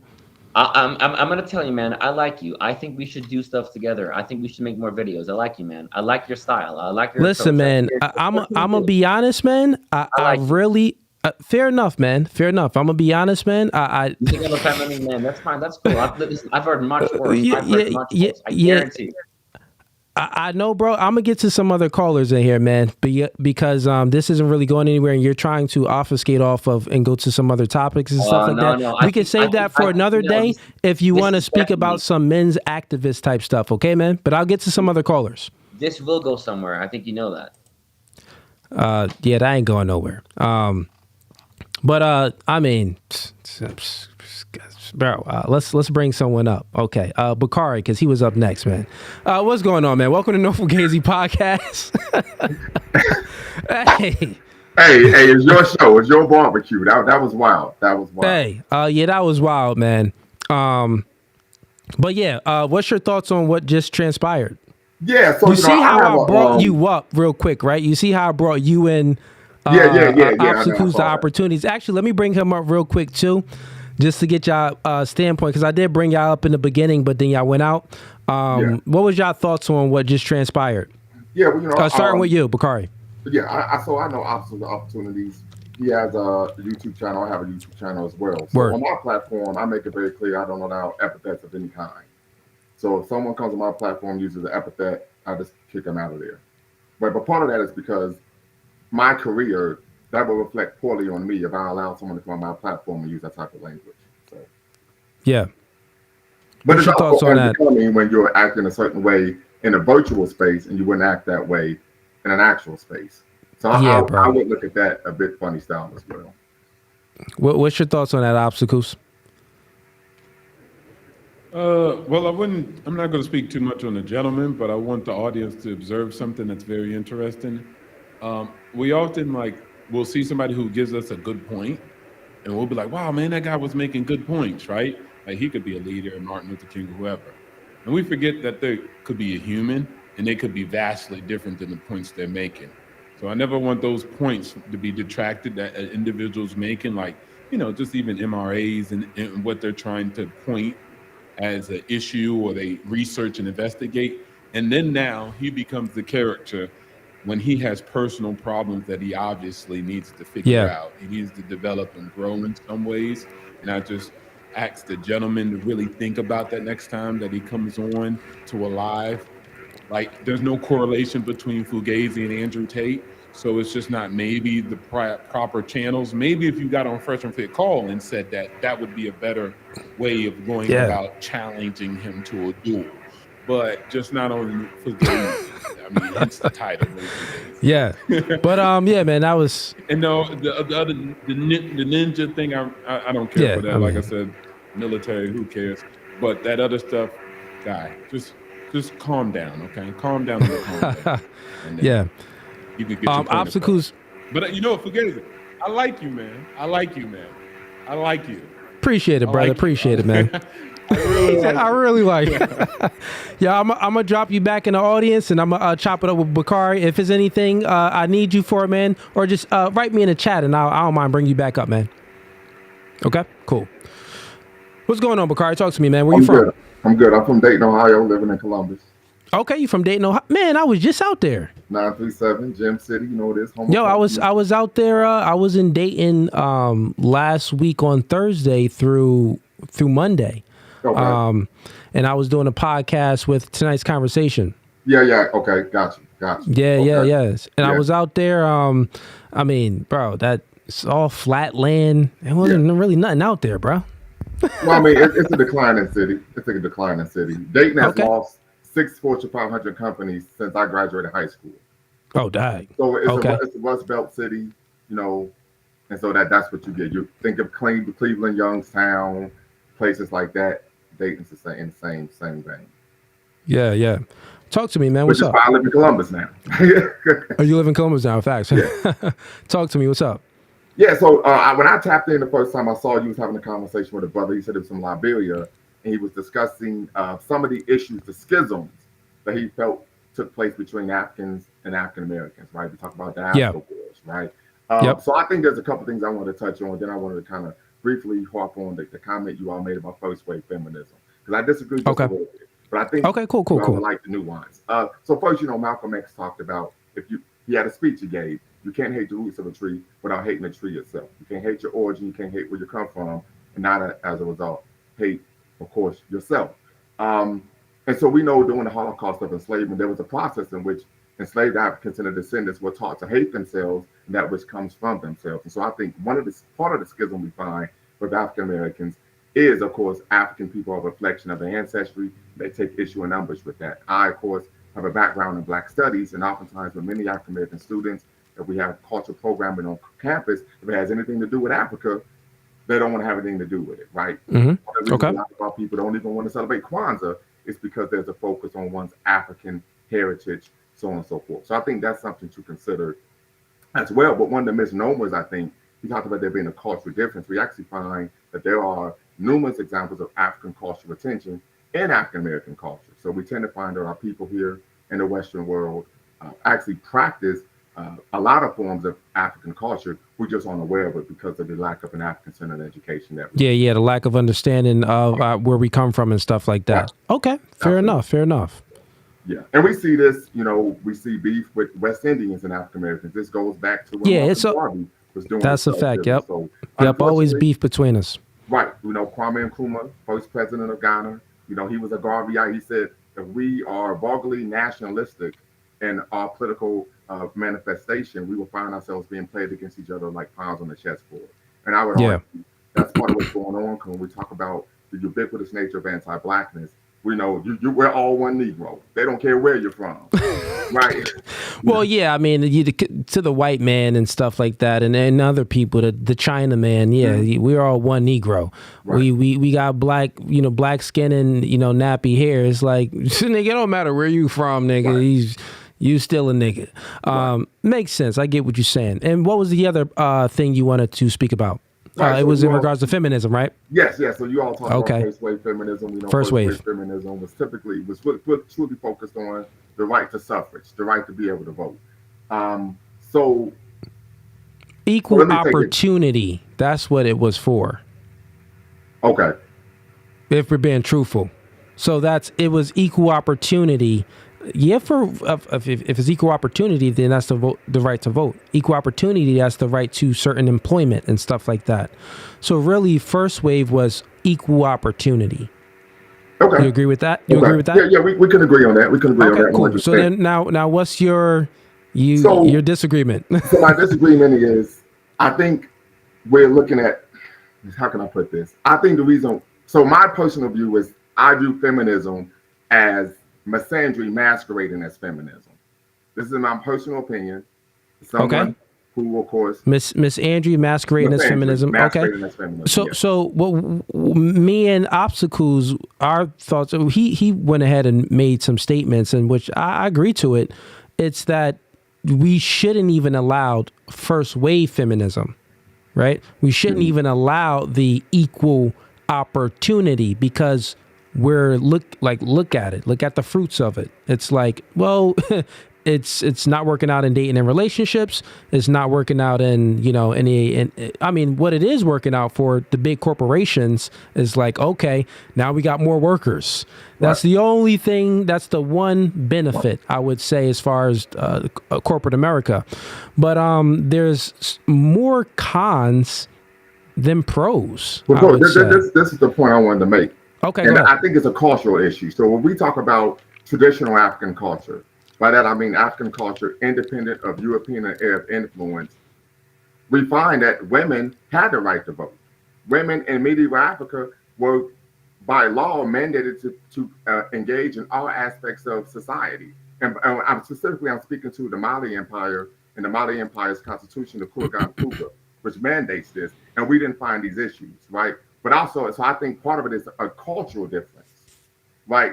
To why when we see women having political agency, see women engaging in all aspects of society, it didn't have the detrimental effects it had in traditional African society as it does, and of course, in contemporary Western society. Well, yeah, I get what you're saying. I would say back to that is, okay, women had rights to vote and stuff like that. Well, we gave them the rights to vote. And I mean, I get what you're saying, but it's still so many different ways I could push back on that, man. It's like, I still think I don't, because we already had the conversation before, but it's so much more cons than are pros, and we see it now because we already gave first wave feminism already went through. Well, So I'm not saying I agree with first wave feminism. Okay, so you're not saying that you agree. And then even when we look, I could grant you this. I can concede to this of what you said, because some of the stuff I do agree with. When you're speaking about, African cultures that, women over there, maybe they had the right to vote and stuff like that. So, yeah, it's more of a cultural standpoint. I can agree to that because influence creates thinking, thinking creates behavior. So if the culture is rotten, then obviously, the people that's in the culture, their behaviors and stuff is going to be rotten as well. I would also, to add to that, though, normally theology informed culture and culture informed politics. That's how it normally was. I'm sorry, I don't want to cut you off. Sure, go ahead. No, you're fine. Well, you could, but actually, I minored in religion in college. What we actually find was the theology is a derivative of the culture. That the culture came first, and then the religion came as a result. Well, yeah. Depending on how you're looking at it, if you go to the full root, did the culture come first? Yeah, I would say for sure. As far as theology, but even when we're looking at the thing is still theology informed. I'm not saying which one came first or not. That's not the argument. It's that theology informed the culture. So even if the culture came first, it's like, yeah, the culture is here. But if the culture was, they believed Christian, Muslim, they believed in a higher power, they believed in the 10 Commandments, they had some structure and some order, which was backed by theology, the influence, right? What were they influenced by? Theology. Then it's like that informed the culture.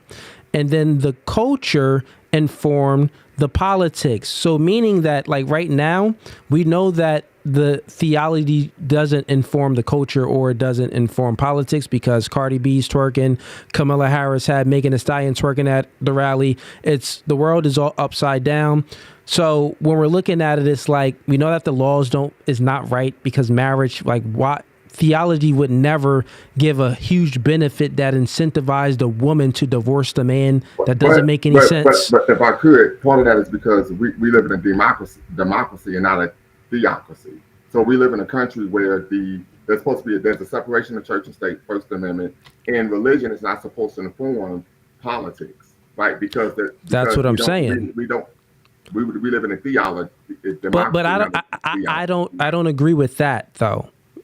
It wasn't like that. Like America was founded off of Christian values. Well, if we're honest, America was founded off of white nationalist Christian values. Christian values. We could say white nationalist Christian values. It was still founded off of Christian values. Like if you look at even the old doctor stuff that freaking George Washington and all of these people that they used to write, man, most of it was, scriptures quoted from the Bible and stuff like that. It was informed by theology. You get what I'm saying? So yeah, it does. Now it's the people that of course it went off. Of course it was still slavery. So we could say like, well, was it really to the book? No, it wasn't to the book to the T, but they still had some order and structure, meaning that women wasn't running rampant and selling their bodies. Men wasn't, allowed to just do anything crazy. No, people had a duty and a purpose in life. I think currently right now the culture is poisoned. No one, they don't even know what their purpose is. There's men and women around here that they have no sense of duty at all. They have sense of self. Whatever benefits me now, that's what I'm doing. So it's like, I get what you said, man. Get to the point where you really disagree though, in regards to the feminism. So, like I said, my opinion, feminism promotes. I actually had a conversation with somebody about this the other day. It was a black woman, and she was a black feminist. And I talked about Dr. Cornell Hudson Williams. She wrote a book, Africana Womanism, making an argument that black feminism is simply white feminism and black. Real quick. The Angry Man podcast. He says Bakari doesn't know what he's talking about. Hey, the Angry Man podcast. Go ahead and hop on in, man. Join the stream. It's the first link in the YouTube description. Go ahead and did he hop in? No, he didn't hop in. Yeah, go ahead and hop in. But go ahead. Yeah, go ahead. Wrap it up. Feminism is individualistic, right? It focuses on the individual rather than what's best for the family. in the community, right? I would make that argument. The only difference I'm arguing is that I think a lot of the issues are cultural, because in traditional African societies, we found women had rights, right? They were fully integrated into society, and we didn't see this type of behavior because the culture was based on what was best for the group, not the individual. That's the only point. Okay, I see what you're saying. What I'm saying is that we have examples of societies in world history and human history where women had rights and didn't behave this way. And the outcomes wasn't what we see today. The outcomes wasn't what we see today, but I would still say the outcomes, like those cultures still didn't succeed how America succeeded today. So we got to look at that with a grain of salt, because it could be a domino effect. Like, it's like, okay, maybe those cultures gave women rights to vote and stuff like that, and it isn't these same effects because maybe the culture was more pure and more upright. But yeah, put it like this, man. Let's just go from a biological standpoint. Sadanic empires dissolved. Yeah, right? I get. So I know the history, so it doesn't have anything to do with women having rights. That's okay. It doesn't have to do with women having rights. Okay, fair enough. I get what you're saying, but even if we look at it logically, I still don't think that. Like, I'm in agreement with obstacles, opportunities that first wave feminism shouldn't even have started. Women are more susceptible to outside influences. Why would we give them the ability to vote and things like that if we aren't even giving them the ability to listen to selective service? Like, so it doesn't make any sense. Like, even so, when I look at it from the biblical text, it's like Eve was influenced by the serpent. She was more susceptible. The man then listened. That is a mythological story. A mythological story, but we know that mythological story is in place today because look at all the simps. We know it makes sense, right? Look at the simps. It makes sense. Look at the simps and what these women do to the simps. They run laps around them. They divorce these men. They abuse these men. They take advantage of these men that pedestalize women and say, oh, yeah, women, you can lead. Go ahead. We know the outcomes from that. Women can't respect the man that she is leading. She's just going to look down on him. So with that understanding, when we look at it, I just don't see how that connects to the mythological. It connects because when we look at it from a biological standpoint, it's like, well, if we are going to give whoever we give the right to vote, if we're looking at it logically, these people should have the same stake equally. But the thing is, like, think about it. You're saying that these countries in Africa and they gave women the right to vote. Did these women have a place in the military? No. Yes, actually they did. They had a place in the military? Yes. Well, god dang, that's why they probably didn't last and it got taken over. No, that's not it didn't get. Name one of them. I know I'm sorry, name one of what? Name one of the cultures in Africa that women was allowed to vote and they was in the military, and tell me that they didn't get taken over or conquered or colonized or something like that. Right. Well, the reason why they was colonized. Yes, but it had nothing to do with god dang, my nigga, they was colonized because they had women in the army. They wasn't strong enough. It had to do with the fact that Europeans were able to create the Maxim gun. So, just very quickly. Wait, say that again. You talking about a gun? Right. I see. I agree to that part. Colonialism, right? They tried for hundreds of years to try to colonize Africa. They weren't able to until they developed the Maxim gun. But think about it. It has to do with women being able to serve in the military. Got it. Think about it. You're saying that a certain country invented a military weapon and other countries didn't invent a military weapon. Well, Europeans came together at the Berlin Conference. Fair enough. Right. They still invented a military weapon. So that means that they prioritized and put more focus in. Yes, colonizing people. No. Stop it real quick. They prioritized, and because remember the last conversation, they prioritized and put more focus in to their military. And anytime you do that, those countries that put a lot of effort into military, they normally go on a trajectory upward because they can protect themselves and their infrastructure and their people. So if they can protect themselves, then they're more likely to cover their borders. But what's the byproduct of that? Oh, yeah, I could take over other people's land. So what I'm saying is, yeah, you just proved my point. So I was in the military. I was a staff sergeant in the Army, did 6 years. So typically these countries are able to become, so we talk about the global north. Now we're getting into Okay, so answer one question for me real quick. Yes, sir. Are you in agreement with first wave feminism? So as I said before, I think first wave feminism is misandry masquerading as feminism. But I do agree with women having the right to vote. Okay, well, fair enough, man. It is what it is. We disagree. I appreciate you allowing me to come on. Well, I would elaborate on my point as well. I mean, if we're thinking about it logically, I think a lot of people shouldn't even have the right to vote. Not even just men or women. I think if you don't got some real stake in the game, it's like, because we see the consequences of it. Dumb people voting. You know what I'm saying? People that don't have anything to their name is in charge. Their vote can take away a vote of people that do have. Think like I pay taxes. I own homes. Niggas that don't own no homes ain't even worry about taxes, and they putting freaking Democrats in the office. It's just crazy, man. But anyways, I feel what you're saying, brother. We got mad callers in here. Okay. And I appreciate you letting me tap in. Good convo, Bakari. Good convo. All right. All right, brother. Okay, let's see here. Oh, we got a lot more people in. Oh, we got Phil Jr. in here. We got Joseph. I'm gonna bring you up, Joseph. Oh, we got my man's in here. We got Ditso. I gotta bring you up too, man. We got Angry Man in here too. He just joined. Gonna bring you up too. Who else we got in? Oh yeah, my man Fugazee. We got a lot. Yo, I got time today, man. It's a chill stream. I normally don't stream on Sundays, so we gonna get everybody up. Let me just hit the super chats real quick. Pro Sports Debate sends in $5. We need a Fugazee Anton Daniels collab. I'm open to that, man. I seen that Anton Daniels reacted to some of my stuff. I shot him a DM actually on Instagram. So we'll see about that. And I'm definitely open to it, man. Good. From what I could see, good man. We got Reigns Control says in $10. Not sure what currency this is, but he says, God bless to you, cuz 100. Okay, appreciate it.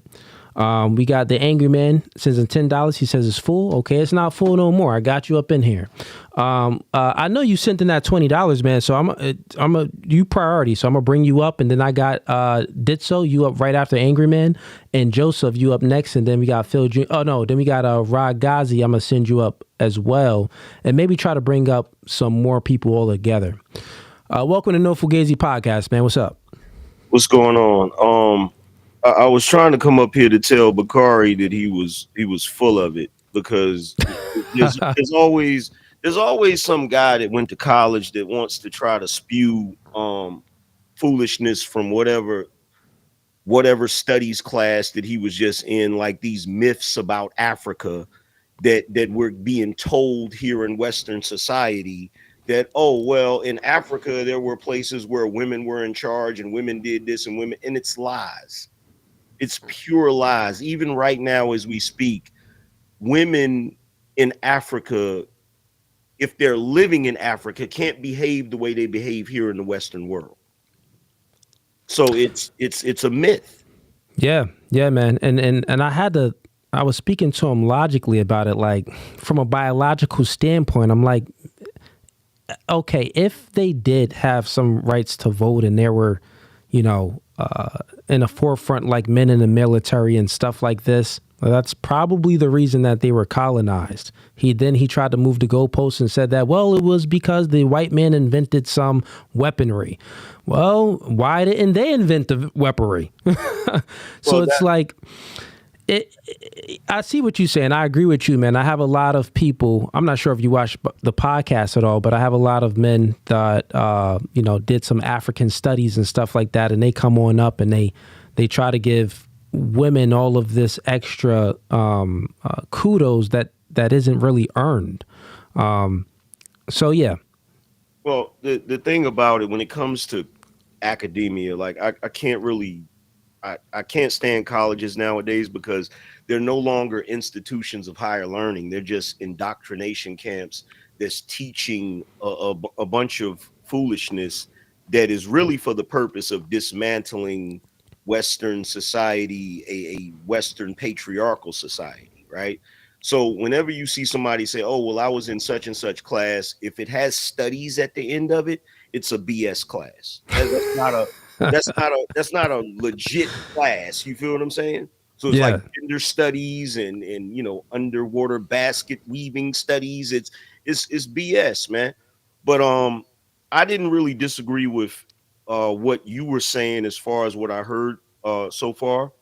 I disagree with him when he said that feminism, he thinks first wave feminism was masquerading as misandry. No, it can't masquerade as misandry because it is misandry.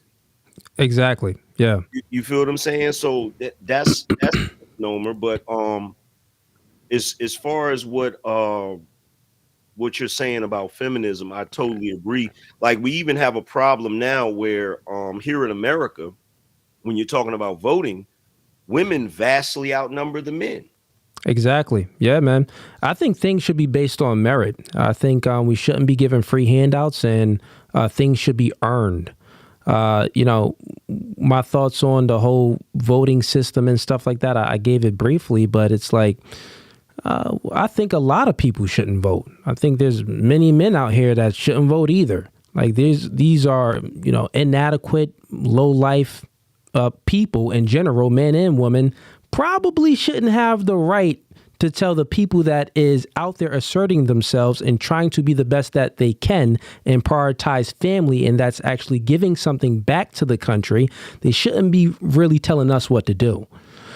So from that standpoint, it's like, yeah, women shouldn't vote and some men shouldn't vote. But then it could be certain situations if the woman is, giving something back, and she's giving more than certain men, is like, well, we got to say, well, you got some stake in the game. Why not?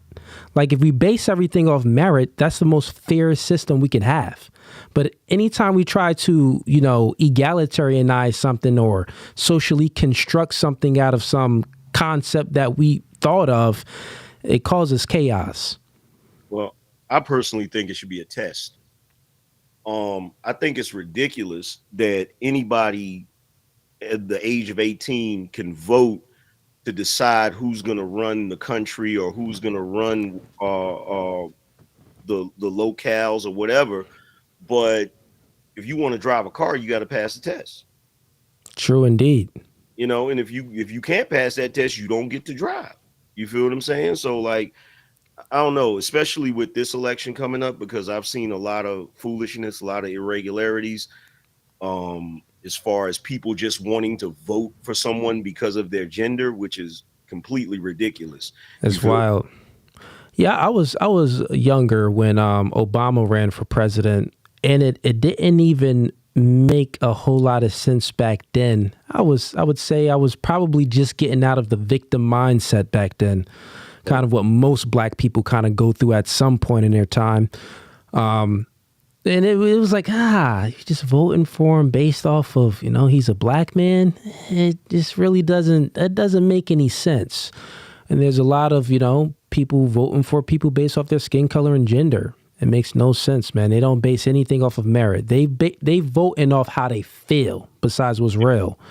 And I think anytime you do stuff like that, it's very kiddish. Like, think about it. That's what kids kind of do. Oh, yeah, I'm going to go ahead and pick that because that's my favorite color. That's blue. God dang, yeah, I want that one. They don't matter what it is. It could be something bad for them.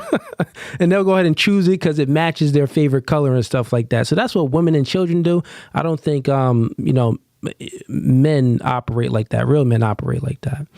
But yo, man, any other questions for me today, man? We doing just a regular stream tonight, debate night. But if nothing to debate about, I'm open to any conversations and stuff like that too, man. No, I'm gonna get up out of here because I know you got other people coming up. I do catch the show from time to time. Okay. The one that caught my interest was the one with the chick that threw the drink on you. I don't know if you remember that or not. Okay, yeah. I was like, dang, how many drinks got thrown on me? Okay, one chick tried to swing and another chick. No, it was just that one. She did throw the drink. Yeah, man. Because she was, I ain't gonna front. Like, you was holding your own. She threw you a couple curveballs, but then you recovered and she got mad and threw the drink. I thought it was wild, but good show, man. I catch it from time to time. Keep doing. Appreciate it, man. I'm gonna holler at you. Appreciate it, brother. Have a blessed one, man. All right, peace. All right, let's go ahead and get let's bring up my man right here. He's been waiting. Welcome to No Fugazee Podcast, man. State your name and where you from. I can't hear you. No audio. Audio. It's good now. I could hear you. Can you hear me now? Yep, I can hear you loud and clear, brother. All right. So let me introduce myself. I'm in Central America, from Costa Rica. I'm a civil political operator and activist for the past 25 years. I work issues of human rights in this region. I have lived in the United States. I've lived in Washington, D.C., Texas, Los Angeles. Um, I'm currently not in the United States. I'm back home. I've been here for a long while, and pretty much that's what that's my area of expertise. I'm a political analyst, and there were a lot of Okay, points. what question you got for me, man? So let me start with this. I'm in favor of reparations. I don't know if you're aware of what happened last year in the meeting between the CELAC, or if you're aware of what the CELAC is, and the European Union, where the Caribbean and Latin American countries demanded the reparations to be put again on the conversation. We are calculating that we are saying about 24 to 70 billion dollars. That's what Europe owes Latin America and the Caribbean for the Atlantic slave trade. That's pretty much, and we're talking high-end positioning. The ministers. Okay, I got it, man. What's your question? What's your point? What point you want to make today, man? So my first question would be, why is it that 200 to 248 years after the process of independence of Western Hemisphere, we're still debating and putting forward the subject of reparations? Okay. So I see you were here when the other brother came on and he was talking about reparations. Okay, got you. So then that means that your standpoint is you're not for reparations. I'm for reparations. Okay, you are for reparations. You are for reparations for black people. You froze.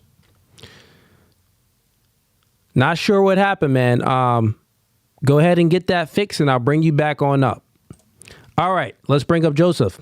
Welcome to No Fugazee podcast, man. Where you from? Hey, thanks for having me on. How you doing? I'm doing pretty good, man. How are you? Doing well. Can you hear me well? I can hear you good. Where you from? Michigan, Detroit. Cool. That's what's up, man. Talk to me. What you got? Yeah, so, the two topics it seems like tonight are racism, feminism, right? Or anything, but sure. Whatever you want to speak on today. Yeah, I think that's very relevant in today's culture. I think as far as racism, things were getting kind of good in the 2010s. But with the BLM, all the things happening in politics, it kind of sparked off a new wave of racism. I'm a millennial. I grew up, my best friends from when I was younger, black people, right? And for me, it's even weird to call someone black or white, because at the end of the day, I mean, look at your complexion compared to mine. It's not that much different. Your skin doesn't look black. I mean, we could really break this down into shades. Just the point I'm trying to get at is, you as a black man, right? Would you consider every black man your bro or your cuz? So when we're looking at race, I mean, it's a real thing. As far as the culture of black people here in America, there's things that we just get. I meet a black person, we get things instantly. We would connect on something instantly, right? To answer your question, no, I don't look at maybe similar to you. I'm not really looking at the color of the skin and stuff like that. All my friends, we share the same values, right? So it's the context of your character, is the content of your character, not the color of your skin, like Martin Luther King said. So yeah, man, as far as, there's black people that I wouldn't associate with at all. There's white people that I wouldn't, there's many people, forget about skin color, that I wouldn't associate with, that I wouldn't trust them around anything that I have. but then there's other people that we don't even share the same culture. We don't share the same skin complexion, but we share the same values, right? And those, I think that if we looked more on that, I mean, we would be fine. Things would be a lot more better. I think currently right now, I mean, you got white people too. That's white supremacists, let's say, right? Which are a bunch of insecure white men.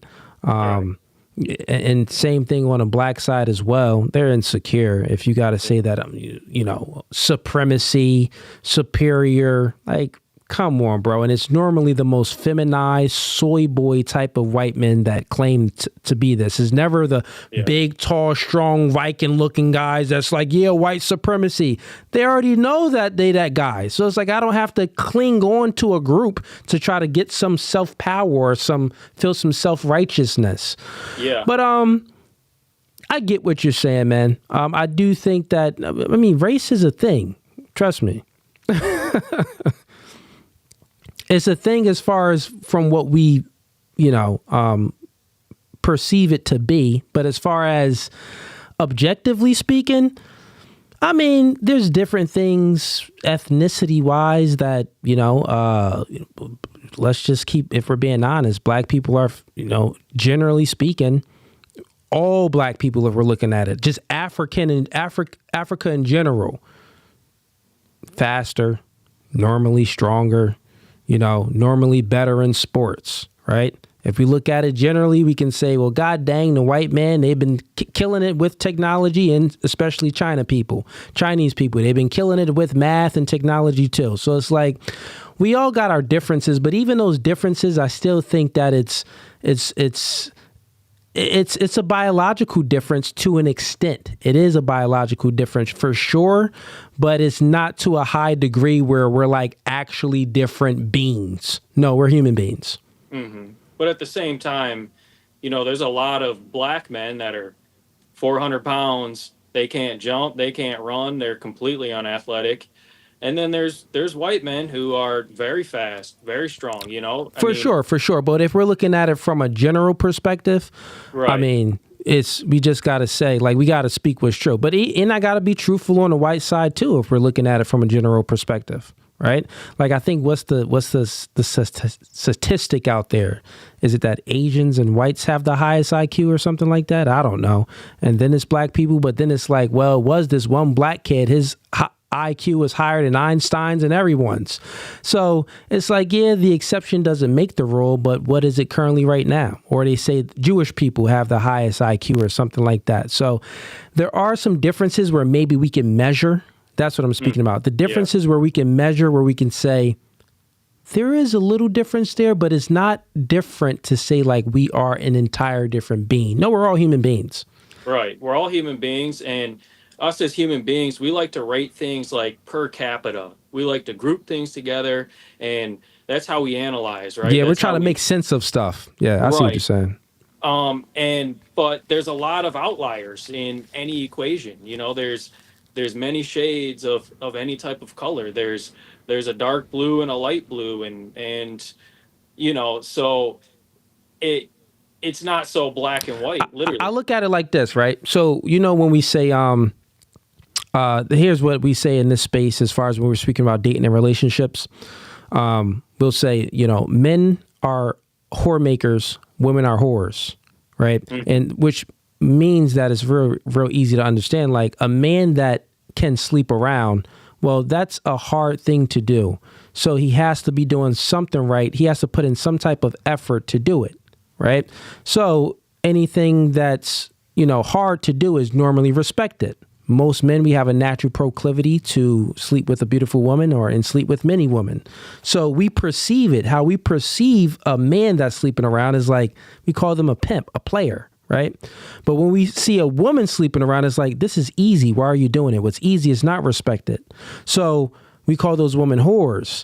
So what I'm speaking about is the perception of it. So when we're looking at races and stuff like that, like we perceive it differently. Like, this black people, okay, we see that, man, most of these niggas is in the NBA and NFL and conquering all sports, even Tiger Woods hitting doing golf.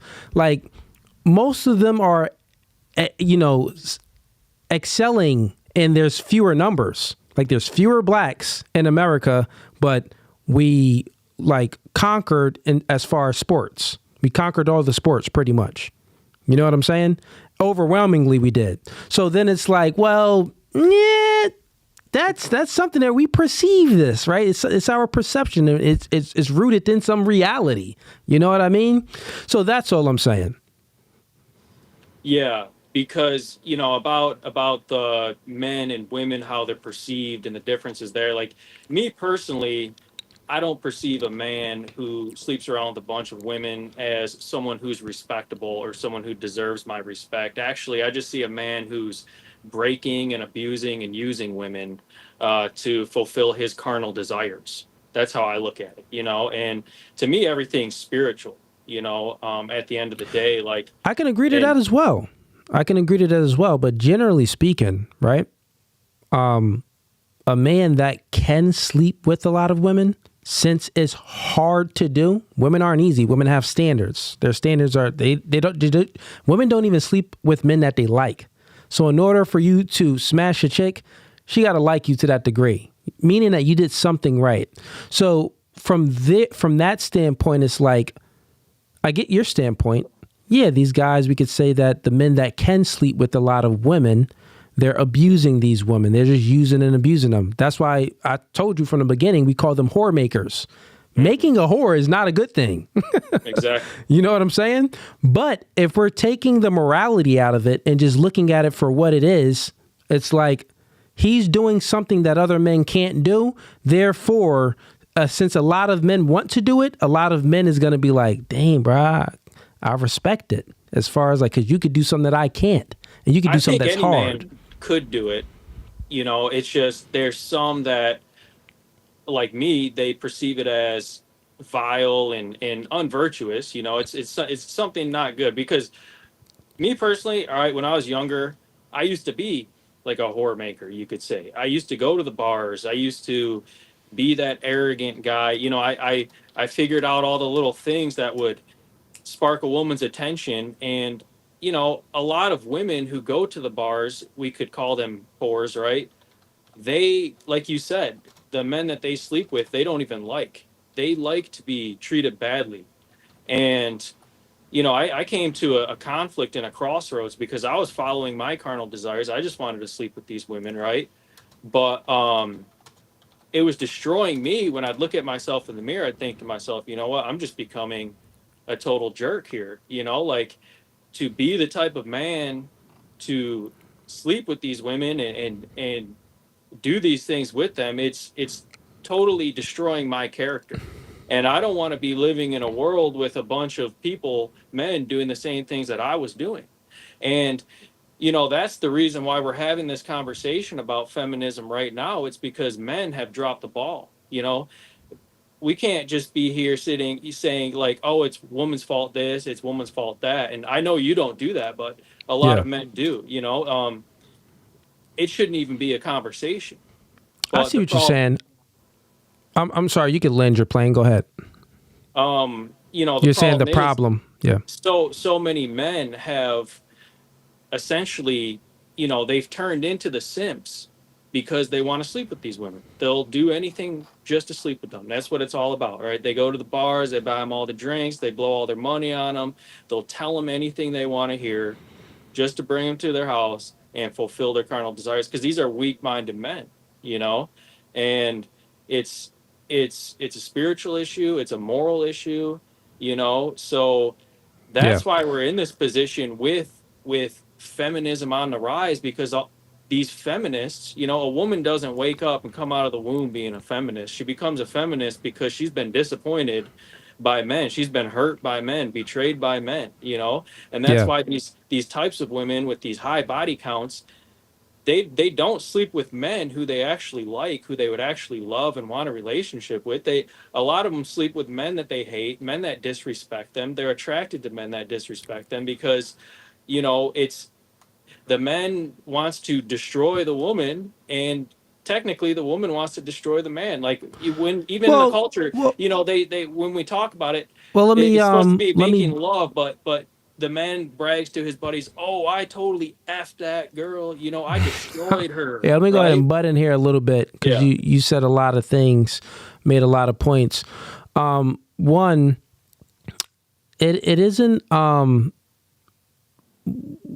one point you just said there. You were saying that there's men that's having sex with these women and they're destroying them. That's something that you said on those lines. Women have agency. Agency means that, women have responsibility, and with responsibility comes a degree of authority, and which means that you must take accountability. So men aren't around here graping women. Men aren't out here taking sex from women. Women are giving it up. With that standpoint, we got to speak what's true. These chicks are out here. It's not that blaming the men and saying like, oh, men is going to do what they're going to do and women are going to do what they're going to do as well. Looking at it from a biological standpoint, the reason why men sleep around is because we got sleep around more. I mean, men and women today age, probably sleep around just as much. But the reason why men want quantity is because, man, we got 17 times more testosterone than women. So from a biological standpoint, it's just there are differences between men and women. Another thing you said any men can do it. Like any man can have sex with women. That's false. If men could have sex with women, they would have sex with women. That is a fact. Men are only as faithful as their options. What you're doing, my dear friend, you are looking at it coming from a standpoint of confusing high morality for cowardly. There's many men that say, oh, well, I'm not sleeping around because those aren't my moral standards. I don't want to mess up these women's head. No, they're not sleeping. Real quick. Sorry for it. I got you. Look, that was actually my point. I get. Any man could, but there's two differences. One, there's probably multiple, but just the two main. One group of men has a morality that says, I'm not going to do that. Another group of men just don't have the balls to do it. Yeah, that's not what I'm saying. But they would. You get any moral man, right, that says he has these moralities, you give him $1 million, you give him a good social media following, and he's going to have more options. Let's see how faithful he is. What I'm trying to tell you is that people mistake morality for cowardly, meaning that they say, oh, I'm just a higher moral, virtuous person. No, my nigga, you're just like that because you have no options. You're not even out there asserting yourself to even get options. You're just a normal, regular man. Women aren't even attracted to you like that. I'm trying to tell you, you give any man out here, Martin Luther King wasn't faithful. The last faithful man on this planet was freaking Adam because the only chick he could be faithful to was Eve. Because there wasn't no other girls. Well, I disagree because, I used to go to bars and clubs a lot. I grew my beard out because I'm not concerned about I'm speaking. On anyone, I get what you're saying. There is a point in a man's life where you've proven it yourself. You said that you was indulging in this activity, right? Mm-hmm. You were indulging in it. And then you had an awakening like this is something that I shouldn't do. So your should claim, I agree with your should claim, but the is claim is true, bro. If men are only as faithful as their options, right? So it doesn't matter about the morality of the man. The morality, he has to go through some things. Like the morality of a man is tested when you actually give him the option. Most men's morality isn't even tested because they don't have any options, is what I'm saying. Like, Yeah. so you can't really test the man's morality. It's like, well, are you really moral? Were you ever put in a situation where it was fight or flight? Were you ever put in a situation where it was 3 bad chicks and you got a wife at home and they all wanted to suck your dick at the same time? No, most men aren't put in these situations. So a man's morality is tested by the situations that he is put in. Yeah, and that's the problem. The morality of the modern man is in the gutter. And that's why the morality of the modern female's in the gutter. But us as men, we're the stronger vessels. Women are the weaker vessels, in my opinion. And that's how it's always been. If men want to claim to be the leaders, if they want women to submit to them, then they have to take that role and that responsibility that there's no one else to blame.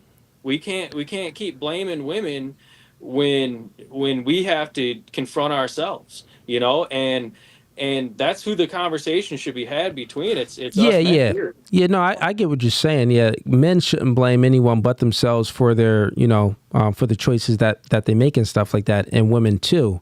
But women have agency. Like what's your epistemology? Where do you get your knowledge from? Is it Christianity? Is it some type of religion? Is it what is it? Yep, Christian, the Bible. Okay, cool. So since you know that women have agency, so like women don't get through heaven through man. Like, what? No, right. They don't get through heaven. We all get through heaven the same way. We get through heaven by repenting for our sins and changing, right? Actually changing our behavior. And that's through Jesus. Holy Spirit, and that's through Jesus Christ. Got it, right? So women, they don't need a man to get through any of that. So they have agency, meaning that they must take accountability. So the fault is not all on the man. Women make bad decisions. Absolutely. Yeah. So when we're looking at it like that, I think the conversation, and I think we're aligned on some stuff. Some of the stuff is like, I see what you were saying, but it's like, yeah, nah, man. A lot of those guys, bro, trust me, you give them dudes a blue check, a Lambo, some bread, and they're going to be smashing chicks the next day because they're going to have more options. I know. I wasn't born yesterday. But usually what it takes is, as a man has those options and stuff, his morality is tested. Most men fail. And then, we'll see if he can overcome, those vices. We see if he'll overcome the lustful urge. And the thing is, Satan, and I'll bring some more callers up here too, because we've been chopping it up for a minute, but good convo. Okay. Satan doesn't exactly want to, he's not really looking to stop us from sinning, right? He's not really looking to stop us from sinning at all. That's not the goal. Because if we sin, we could still repent from our sins, right? Satan is looking to get us in a state of despair, meaning that that's a state of mind where you're hopeless, right? That's a state of mind where it's just hopelessness. So once you're in that state of mind where you have no hope for anything, you see no way out of it, then that's when you stop feeling shame. You just accept it. And that's when Satan has you. You know what I'm saying? So the fight can definitely be won, even if a man is out there, struggling with some vices and stuff like that. Just don't go into despair, man. There is hope for you. So there's many conversations we can have on that. But Joseph, I like your name. That's my brother's name. And also it's a biblical name. Good convo, brother. And I'll have you on again. Appreciate it. One more thing. Could I just interject one last thing on that? Oh, yeah, for sure. Go ahead, man. Yeah, Satan, in my perspective, he does want to do that. He wants us to bring us into a place of despair, but at the same time, we couldn't call ourselves Christians if we're continuing to sin and think that we're going to get away with it. Like, we have to change our behavior. And that was one of the things that Satan did, is he brought, when Jesus was out in the wilderness fasting for 40 days, Satan manifested in front of him, and they went on top of the mountaintop there, and Satan showed him all the land below and said, all these mansions, all these chariots, all these women, all the prostitutes and the chambermaids, you can have all of this if you serve me, right? And Jesus refused. He said, get behind me, Satan. In my Father's house, there are many mansions. And so, but that's the thing. A lot of men, they might not be without hope, or they might not be. They might on the surface look like they're very successful to this world. They might not look like they're in despair, but they are totally enslaved and entrapped by Satan. They're entrapped by their lusts. They're entrapped by their greed, whatever it may be, whatever Yeah. carnality Yeah. or lust of the flesh it may be. And they influence.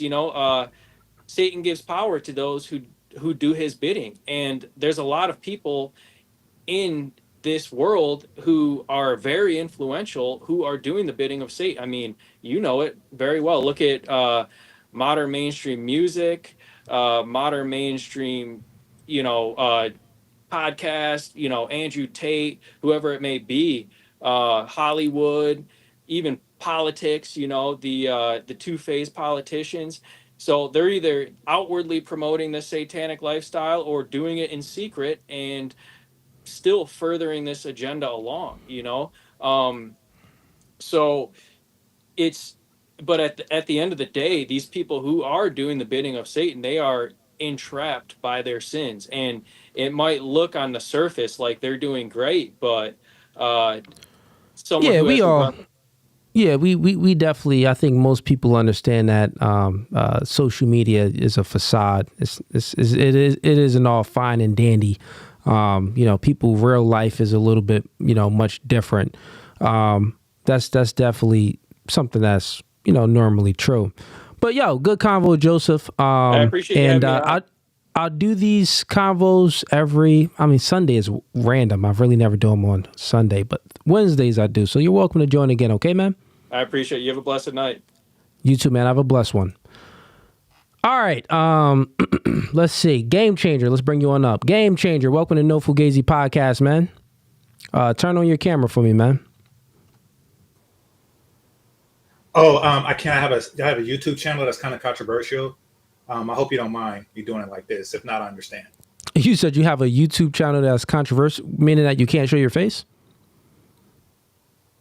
If I show my face and I live in California, yeah, I get fired for.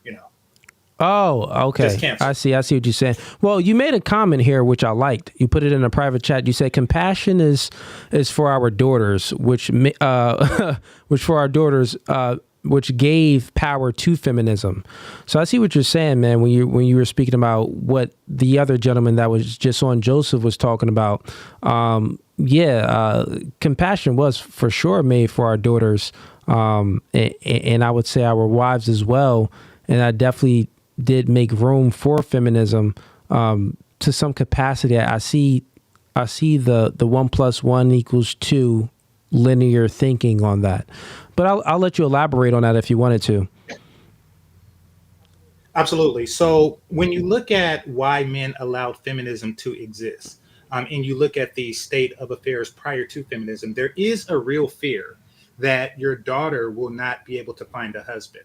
The patriarchy only works for women if the daughter is capable of finding a husband. Now, during that time, she could be enabled of finding a mate for reasons that she has no control over, primarily because she's not physically attractive, or for another reason, for a number of reasons, but she cannot find a mate. It could be post-Civil War era where there are few men that are alive to, wed your daughter. So for this reason, because if the daughter can't find a husband, then she becomes a lifelong burden to the father. So for this reason, the fathers started to vote in certain rights and concessions just in case their daughters just so happen to be homely or only into women or for whatever reason, just unweddable.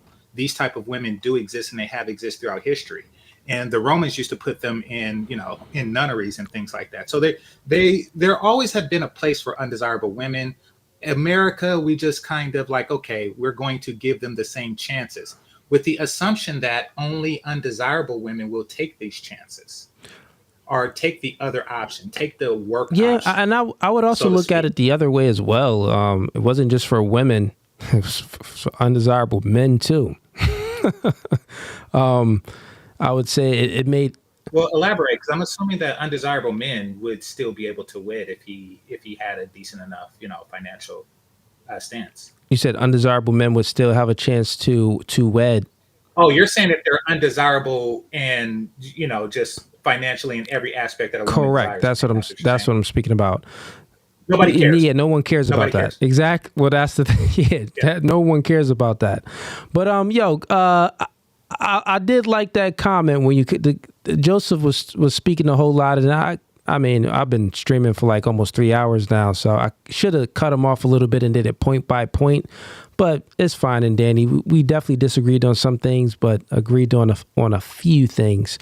But game changer, man. I'm gonna go ahead and get some more people in that has a camera up, so we can get to some content. I did have a couple of you had some other points? Okay, I did have a couple of other. Yeah. I was here for a while. I had a couple other disagreements too. Disagreements within what? Go ahead. Okay, so you said that military was something that the Africans should have focused on in order to protect the continent from colonization. I disagree with that. The second thing is why? You were saying that I believe that ingenuity is something that the Africans should have focused on to avoid colonization. I think that the reason that the slave trade existed was due to lack of African ingenuity. They bought manufactured goods from Europe as opposed to manufacturing the goods themselves. Yeah, I can see that. If they did that, then they would. Yeah. So that, and then somebody mentioned the Maxim gun. But real quick, that doesn't dispute military. Like we could say ingenuity, totally fine. We could say that, okay, that is something that definitely could have, helped them from not being colonized. But the main thing of why they were colonized is because they were out militarized, meaning that there were other people with more numbers, or if not more numbers, better guns, better weaponry, and took over. So when it's happening like that, brother. I'm sorry. Go ahead, brother. Better guns and better weaponry is a result of ingenuity. Yeah, I get what you're saying, but that helps out the military. That's military. Right. Well, because they had a military and they had superior numbers, but they did not have better technology and stuff like that. Yeah, I get what you're saying. Better technology. Yeah, that's what so ingenuity would have protected Africa, not really military. They had a military, but they brought spears to a machine but yeah, I think that when I'm saying military, that encompasses ingenuity as well. It's in there. You get what I'm saying? So like, for example, like America, we have a very strong military, but like we're not the most in numbers, right? Like we're not the highest in numbers. So, but if we look at everything that encompasses our military, ingenuity is in that as well. So it's like, that's all in one. So that's not any disagreement. I think that's just, we're using different words to make sense of what we mean. No, I get it. I'm saying that, they had a military that lacked ingenuity. Okay. That makes sense for sure. So what I'm saying is, it wasn't a military that, various African nations and tribes were lacking. It was ingenuity. Go to the point where you were speaking about that one gun, example, when a guy mentioned that. The Maxim machine gun. Absolutely. Yeah. That's the result of, right. That's the result of European for sure, 100%. That eventually gave them an edge over South Africa. It was other things that gave them edges over other parts of Africa. And I want to also note that they had a military because the rest of the world, including the United States, by the time, they began the process of colonization of Africa, the United States was already colonized all the way up to here, California. So, let's be clear, they didn't do it immediately, and that was for a reason. They didn't do to Africa what they did to the Native Americans, and that was for a reason. So there is a point there, but eventually you have to have some sort of educational system that promotes, innovation. And for sure, like 100%. I also want to point out that, and that's what they lacked. I also want to point out that the gun was not a European invention. It's duplicated. It's Chinese. It's eventually it's what China used to defend itself against the Mongolians eventually. They took the technology and used their own ingenuity and look what it got them. Yeah, and that's what I'm saying. Like just having a military mindset, we're going to prioritize military, meaning we're going to protect what we've built. And if you have that mindset, ingenuity and all of that is going to encompass that because you're looking to always upgrade and come up with the best ideas. Like if you're prioritizing military, like say if it went from, like think about before a sword was here, I'm sure it was like a stick, Then it went to a slingshot. Then it went to a staff. Then it went to a bow and arrow. Then it was like, you know what, nigga, we welding and stuff like that. We got swords now. Like, they're thinking more. So anytime you're focused on military, protecting yourself and your loved ones and your infrastructure, that's going to encompass all of that. That's what I mean. But I think we actually agree. We're kind of maybe we're speaking. Yeah, we agree on that. But right. I don't want to split hairs on semantics. Can I do it one last thing? For sure, man. Go ahead. Yeah. Okay, so you were talking about hypergamy earlier, and keep in mind I agree with most everything you say. So, but this is a show of non-agreement. So I'm gonna sure. And real quick, game changer. I normally don't let this happen. Someone that doesn't have their camera on, I normally don't let this happen. But since I know you were in here since like the beginning, sending in chats and all that, that's why I'm letting it happen. But go ahead, man. Make your last point about hypergamy. Okay, I greatly appreciate this. So I wanted to say that hypergamy cannot really exist in modern times. As you were discussing with the brother before, you were talking about modern hypergamy. The way it exists now, and the original understanding and definition of it, is when a woman was seeking a man of a superior socioeconomic status. That can exist in a situation where women are not working. Socioeconomic status, they're not working, but also it's limited because women didn't have a social economic status. They weren't working, in the times of the Renaissance and things like that. They weren't working then. But if your father was a king, you were a princess, and if your father was a duke, you wanted to marry the prince because that is I think that it's still fixed. There was the only way. I think that is still prevalent, and hypergamy is still real today. Of course, it was different back then. Yes. The modern day times for sure. Yeah, I'll grant you that. But it's still here. It's the thought, right? Like, influence creates thinking, thinking creates behavior. So just the fact that these women go on social media and they see this other woman has a better lifestyle than what they have. They see this guy has bigger muscles. They see this guy has a Lamborghini. They look at their boyfriend. I only go to Chipotle to eat. This nigga drives a Honda Civic. This nigga is scrawny and has no muscles. Hypergamous nature. I want something better. So it still exists. That was just an example, but it still exists today on many aspects, like the raw carnal nature of women, like from a biological standpoint of them wanting the quality man, the best man that they can find. I think it exists, and not only that, even if the women don't get it, like let's just say if they can't get it, just the thought of it jacks up the relationship because then they start to resent their man. Like just the thought of that, a better option, that's a sexless night for her nigga. Think about it. The thought of a better option for a chick, Brad ain't clapping cheeks tonight. Just because of that. Honey, my stomach kind of hurts. She gonna make up some lie because the thought of that better option. So you agree on that? No, I agree. Okay. I agree. And that's what essentially I was saying. So we agree to agree because what you're saying is that she can't achieve hypergamy the way she could in the past for being an exceptional woman in her socioeconomic status. The most beautiful duchess will get the prince, the most beautiful countess will get the duke, et cetera, et cetera, et cetera. That doesn't exist any longer. And what you're talking about is the frustration of its lack of existence. Like, okay, I can't really step up successfully the way that I could in the past. Therefore, I'm just going to look at my current mate with content because, though the mentality behind it, the nature behind it exists, the ability to achieve it in modern times doesn't exist. And then there's also, and I know you want me to go because I'm a. No, you're good. Make your last point. Fine. Okay. And because a woman's status is elastic, it can change depending on one day she's a med school, next day she's a doctor, or one day somebody just, she gets enough likes on Instagram that she's able to monetize it, et cetera, et cetera, et cetera.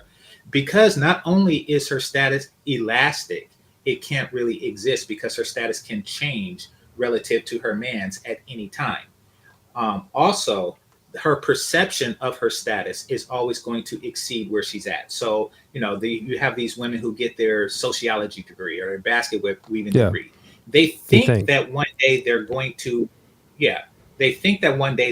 make $300,000 to $800,000 doing whatever, and they're willing to wait for their hypergamy. They're willing to, say, okay, I'm not going to find a man until I reach this level, and they never do, and they also never find a man. So that's pretty much it. That's why it's a non-starter. But thanks for having me, bro. Thanks for making it. Of course, man. Have a blessed one, brother. And all of your endeavors, I hope you become successful on whatever you're doing. You seem like a fairly intelligent brother that has some information. So use your mind, and I wish the best and hope the best for you. All right, have a blessed one, man. And watch that be like a transgender man dressed in a dress. I just had a conversation and wish them the best. That's why I don't like bringing people up that don't got a picture, but it is what it is. He seemed cool. He seemed cool, honestly. Game Chase, he also sent in $5. He says, men are over accountability and women are under accountability. Facts. Fair enough, man. Appreciate the support, Game Changer. All right.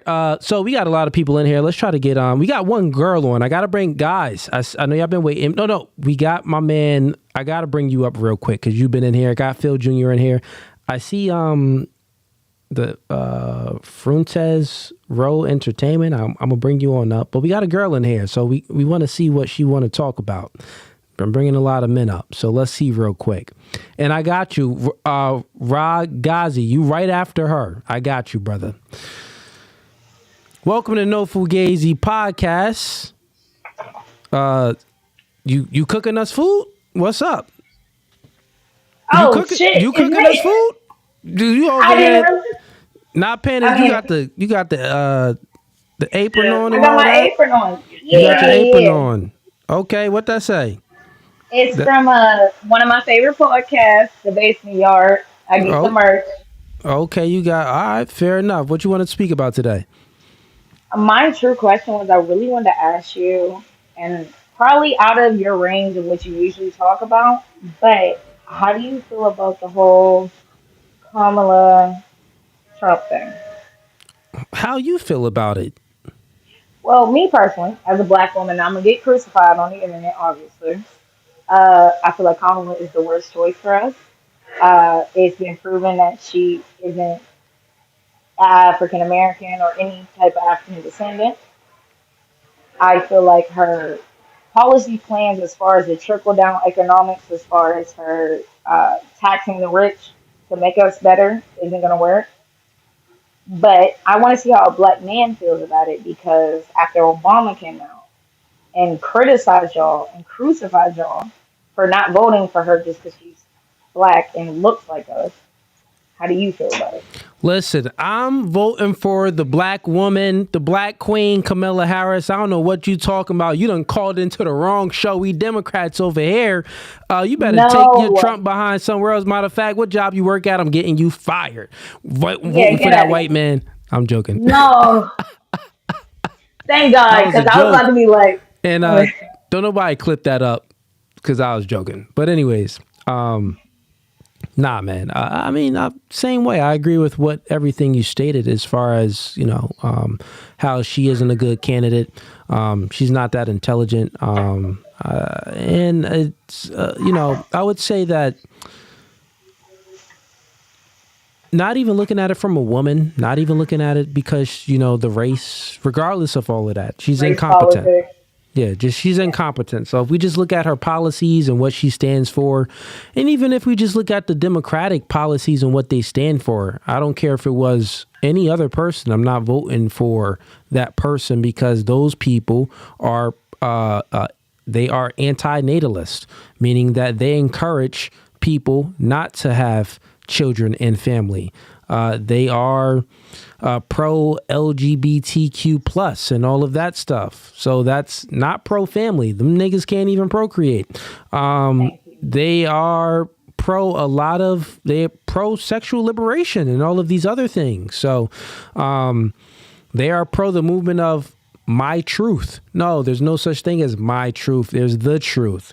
And the truth is those people are evil. They're of the devil. So, yeah, I don't care if it was anyone from that Democratic side that had those values. I'm not voting for him.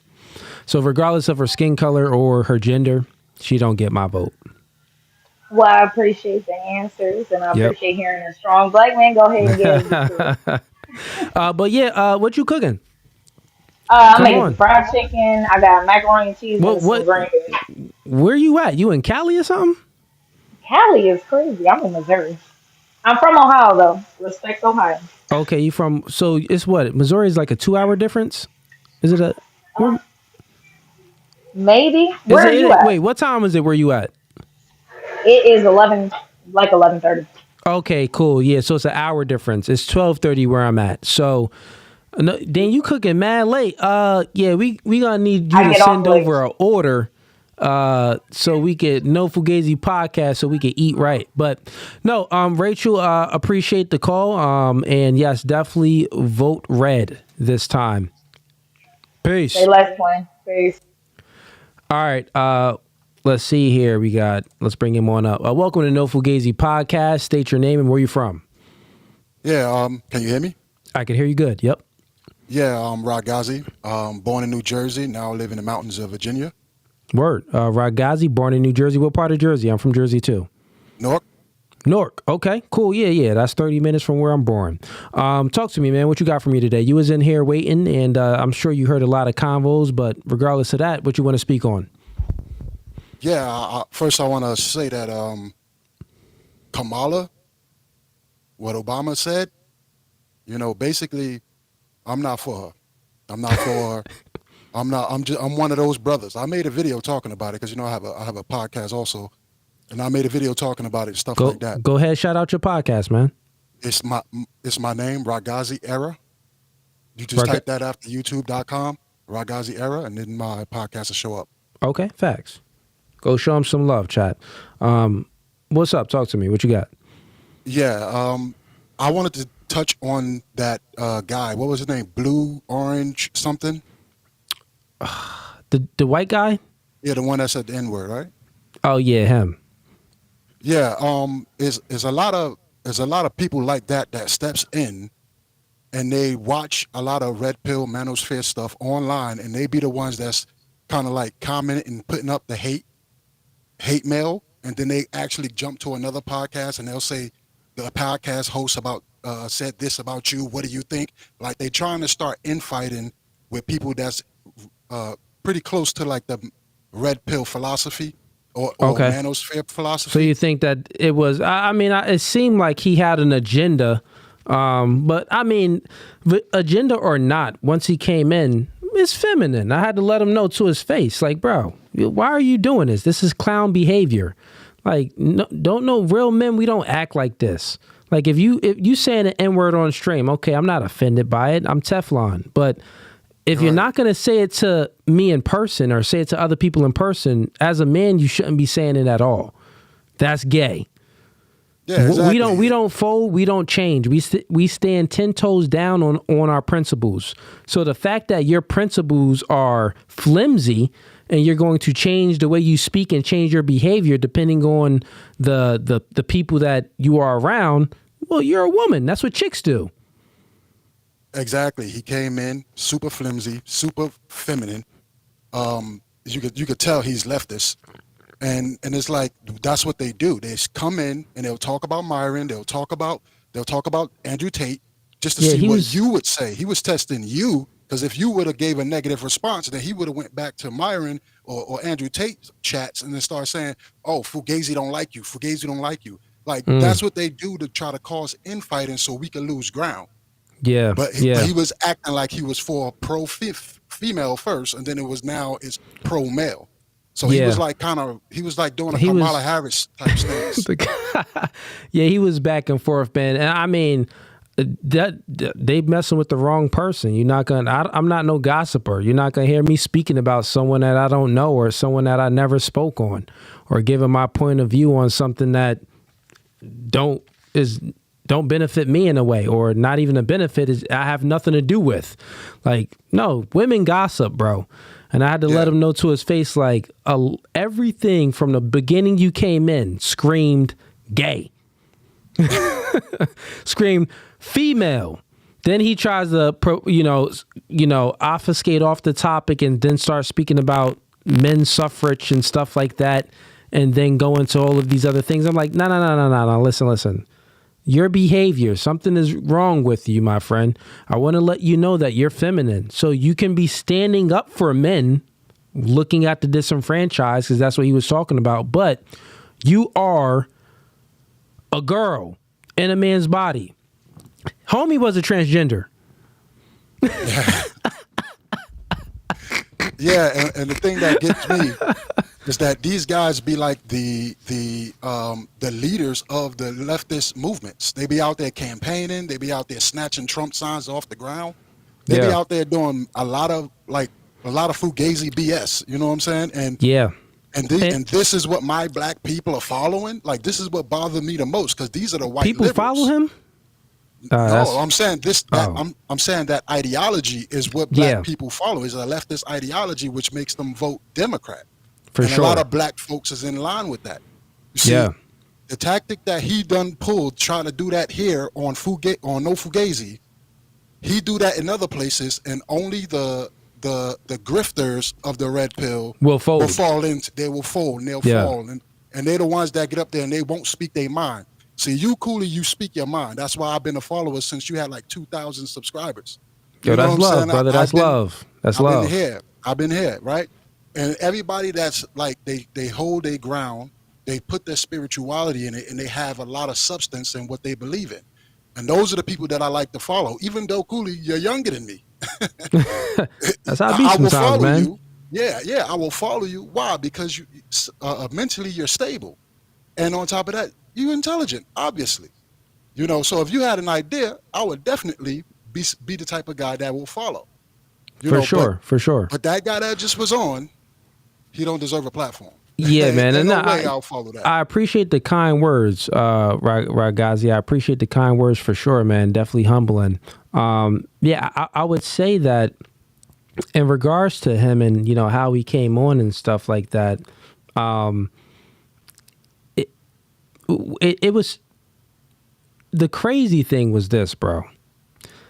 I actually agree. Maybe he had an agenda. The crazy thing was this. He mentioned that he was on Jubilee and he did the discussion, and I actually watched it. Afterwards, after he got off stream, I was thinking, like, he mentioned Jubilee, he was on there, and he was on there. He was on there when Just Pearly Things was on there.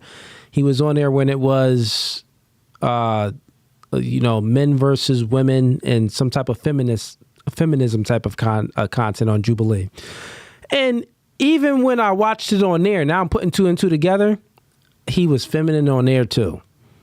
So I'm like, dang, homie is, how did he even get on Jubilee? Why did Jubilee allow, but I mean, they be allowing they allow anybody on, actually, if you think about it. But I think you could be right, man. I think what you're saying does have some merit, and, he probably had an agenda and maybe was looking for me to say something so he can make a clip and get some type of clout. And he did allude to that, I think, at the end too. Like, no, you're going to like this. You're going to like this. I'm like, what are you insinuating here? So you did come in here with an agenda to troll.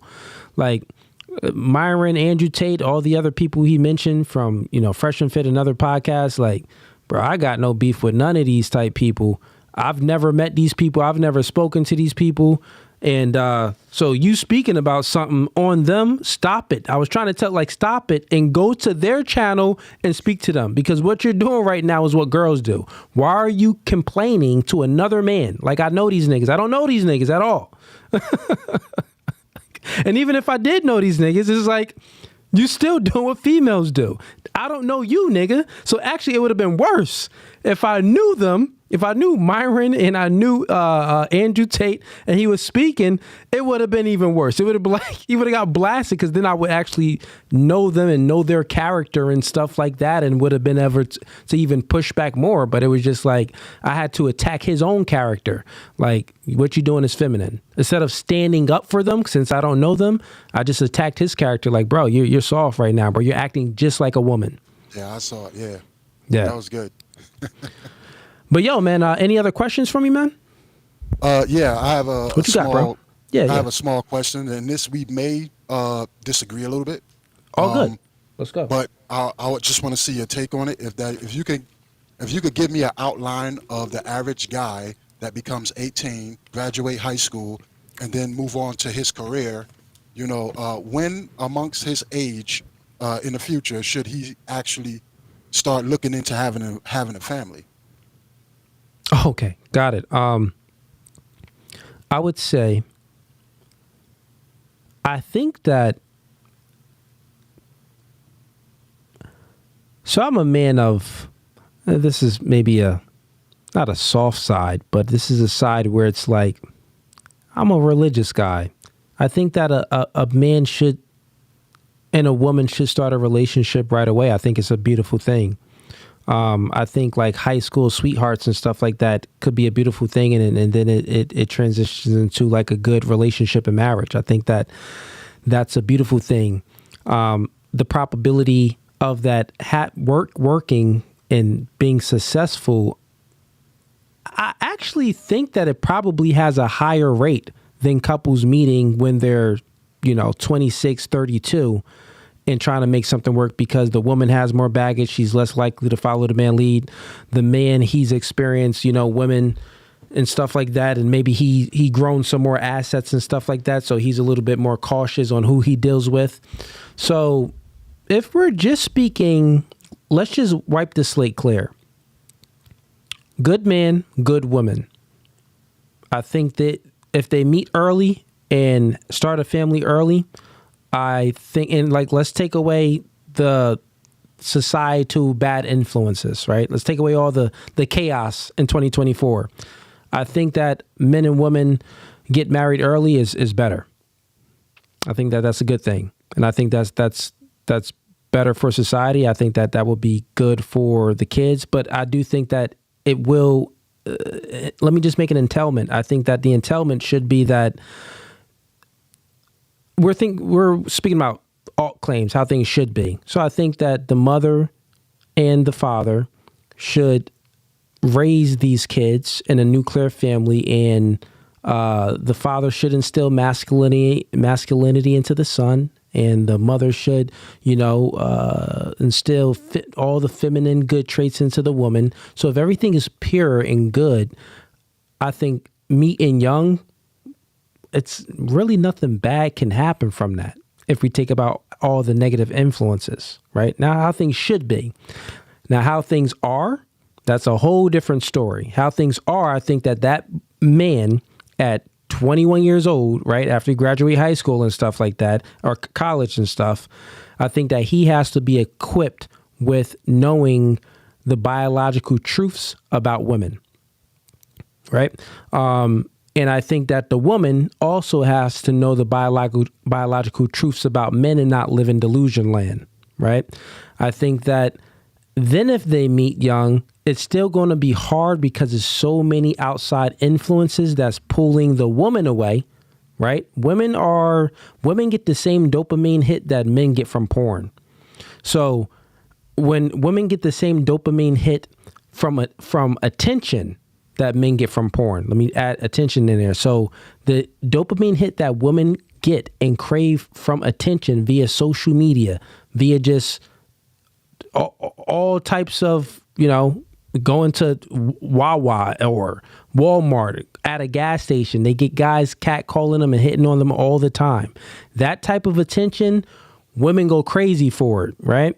So you got attention pulling the woman away from the man, and then the man, you got, everything else. You got culture, you got other women as well pulling him away from the man. You got everything pulling a man away from his path. You got everything pulling a woman away from finding a good man. The man shouldn't be chasing no chick. He should chase his purpose. So I think that if he's chasing his purpose, it'll be a higher probability of success for himself, but also the byproduct of him accomplishing things is he'll be able to get a better woman that can follow his lead. So I know that's a long-winded answer, but it was perfect.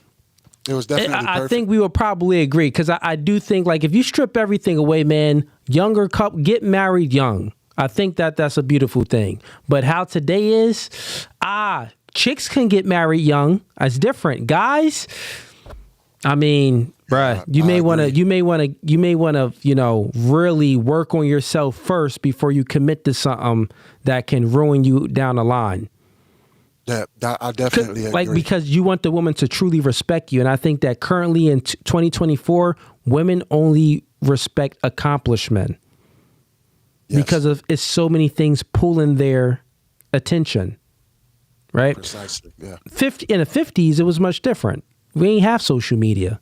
These chicks, like, she'll date a guy that's a regular plumber or date a guy that's a janitor. She'll be totally fine with a guy making, $30,000 a year, and they got a nice little car, a nice little crib. They just getting by, maybe a little bit paycheck to paycheck, but it's like life is still good. She can't see the dude that got the Lambo in LA. Right. When she in Missouri, like, she just can't see it, right? But I think now women get access to all of these top tier guys. So it's like, even if they can't get them, just the thought that it's a possibility ruins a relationship. Absolutely. Absolutely. I mean, adjusting the camera. I see you got the switches on there, but go ahead. Yeah. I definitely agree with what you're saying. In modern day, I think I really think we need to go back to arranged marriage. That's the only thing that's going to really get the men back in charge of a lot of things when it comes to women choosing the type of guy that's actually worthy for her. Yeah, man. I have a daughter and I have a son, and I'm working on more kids. With that being said, for my daughter, for sure, man, I would definitely want to do an arranged marriage, meaning that I meet a family, another, man and woman, and they embody some of the same values that I have. And it's like, hey, I have a daughter and I'm raising my daughter right. You have a son and you're raising your son right. When they get to a certain age, let's have them meet and let's see if this could be something that's good. If your son still embodies these values and my daughter embodies theirs, I think that could be a beautiful thing, because then we have more, it's not about the control. It's just more of like, I think values should align. I think women choose poorly. Men choose poorly too, but women, they got the worst choice when it comes to men. Because I have these chicks on a podcast and they're like, I ask these questions to them. I ask this one question. I ask, would you want your father to choose your future husband? They're like, no, what? My father is a square. Well, explain why. What do you mean a square? Well, he's like, conservative. So he's going to choose a guy that's like, like that's all like, nerdy and really, really doesn't have any swag, can't really dress nice. He's not going to like look at those things. He's just going to look like, oh, he's a man. He can protect and provide. Well, yeah, that's what's important. Like, forget about the nigga with the swag. Yeah, I know that. That's fine. And it makes you feel all good. But marriage isn't about feelings. Marriage is a duty. Like, that's where I think men and women get it confused. Like, when you're in a committed relationship, it's a duty. Like, why are niggas even having, like, I got to the point, like, everybody was, promiscuous and stuff like that at some point. Well, not everybody, but, most men that are attractive that can get women, they're promiscuous. But then it gets to a certain point where it's like, bro, you don't got no kids? Like, you just clapping cheeks, but no kids? Like, dang, bro, you like all your seeds is just dead. You just shooting blanks out there. You ain't shooting nothing and no eggs to develop anything to have to, put your legacy out there. So I think at some point, men should have that mindset where, they want to start a family. Right. For sure, man. But Fugazee, man, I like the questions, man. It's getting late. As you see, I'm talking slower and stuff like that because it's late. I've been streaming for 3 hours, so we got a couple other people in here. I'm going to get them on up because, my energy's getting low, man. I just came from the gym, too, but... It's all good. Hopefully you do more Sunday joints, man, because that's when I can get on. I'll be out that's when you get on. So I am going to do more. Yo, if y'all want the Sundays, I will do Sundays, but it's going to have to be more organized where here's what I'll do, because we got people in here. Everyone that's tuning in right now and everyone that's in the queue, I will do these Sundays, but I think we should communicate. Hop in a Discord, and if we come up with certain topics and stuff that y'all want to discuss, I'll do these on Sundays. I'll bring y'all in. I'll bring up multiple people at once where we can talk about content. We can react to certain stuff. We can make it more fun. Because Wednesdays is really like my debates. I'm really like looking for a debate. But today I wasn't like looking for a debate. It's a chill stream. But I would dedicate Sundays to like chill streams, maybe doing some reactions, maybe just bouncing ideas off of one another and stuff like that. So hop in the Discord. I believe it's the 6th link in the YouTube description. And we can chat amongst one another and really come up with some topics and be more organized for our Sunday streams. I think that'll work. Yeah, definitely. All right, brother. Yeah, so I'll see you in the Discord then, man. All righty then. Yeah, Discord is down below? Down below, it's the 6th link. You'll see it. All righty. All right, brother. Have a blessed one. All right. Okay, we got a few more people up in here. Oh, we got Phil Jr., man. I got to bring up Phil Jr. in here. Now, we also got the guy from the entertainment. Let's bring him up real quick. Welcome to No Fugazee Podcast. State your name and where you from. Hello? Yep, state your name and where you from.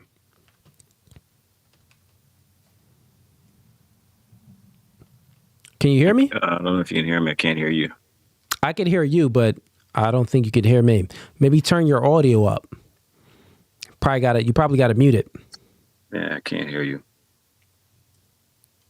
Okay, I'm going to put you back in the queue, and I'll message you. Let me tell them. Turn your audio on. All right, let's see what we got. Phil, what's going on, Phil? My man. What's going on, my brother? How's it going? Hey, man, everything is going well. How are you? All is well, man. Just chilling, like you said, chill night. See you was on, man. I said, let me hop on, because this is the days that I can definitely, get on too. It's just a lot easier. It's Wednesdays kind of, sort of, but it be late, and then Fridays never, because, Yeah, I feel you, man. What's going on with you, man? How's life? Hey, man, it's going good, brother. You know what I mean? I hopped on the first one, and I saw that talk about, the Trinity and all the, some, and you already know that's me right there. I'm like, hey, because I jump on, and I was going to talk last week when I jumped on kind of at the last second, but I was like, he was going off, so I was like, we'll hook up later about something else, What's your thoughts on the Trinity? Okay, let's get it. So basically, we are aligned in certain things. It's definitely no Trinity. That's not even in the Bible. Okay, so yeah, you agree with me on that, right? Oh, that's for sure. And do you think that I explain it in a good enough way, or you much older than me, Phil? What ways will you explain it? Well, so I have, and I like to always bring the book into it real quick. So I'm gonna jump right here, because when it comes to it's so laid out so beautifully and so understandably when we just hit certain verses in the book. So I try not to make this long-winded, but I'll definitely try to just hit it real quick. Romans chapter 1, verse 18 through 20, right? It says, Romans 1, 18 through 20 says, for the wrath of God is revealed from heaven against all ungodliness and unrighteousness of men who hold the truth in unrighteousness, right? So they know it, but they holding it in unrighteousness, because that which may be known of God is manifested in them, for God hath showed it unto them. So we know, we're not oblivious to this. It says, for the invisible things of him from the creation of the world is clearly seen.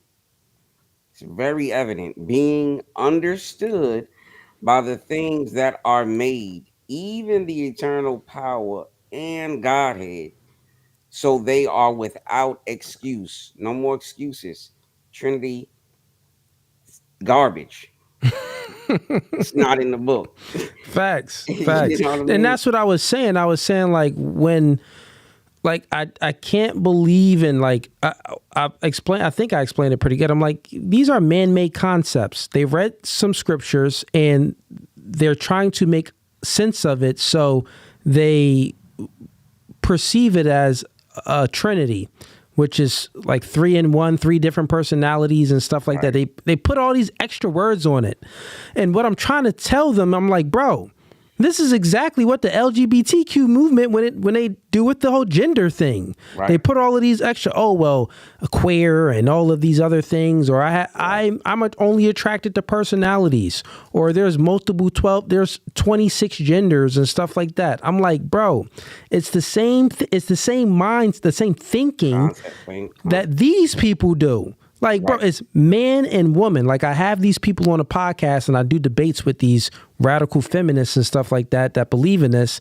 And I'm like, bro, it's like, well, is it binary? Or I'm like, listen, I'm not going to use your vocabulary. It's man and woman. I'm not using none of, you seen that, right? Where he kept on saying, well, is it binary or this? I'm like, we all know what binary means, but freak about none of this. I'm not using your language. I'm not succumbing to what you want me to say. Exactly. It's man and woman. You understand? If me and you can understand that, let's not switch up any language, because that's when manipulation happens and some type of, confusion could happen. And you know what, bro? I'm glad you said that, because it's just that simple. Not convoluted. Don't make it too hard, right?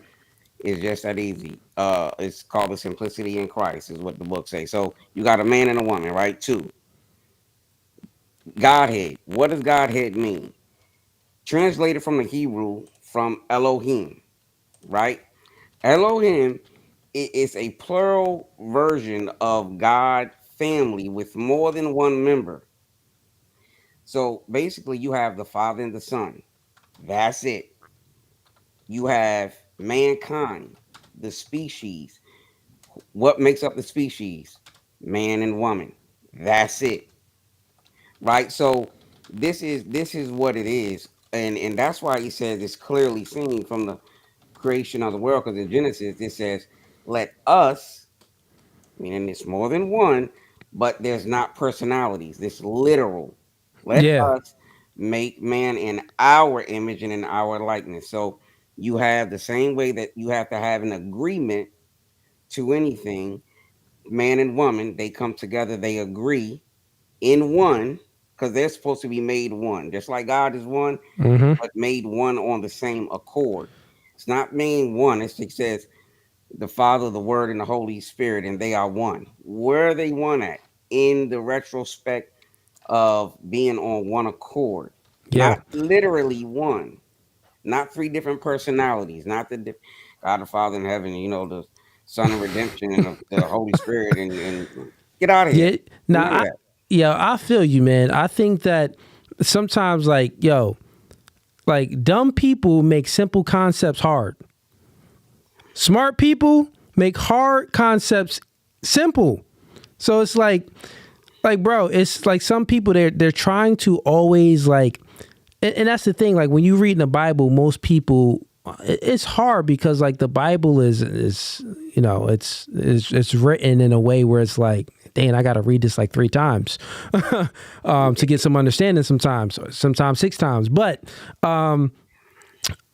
it's like they're trying to make sense out of something where it never said that. You know what I'm saying? Right. It's just like with so many things in the Bible where it says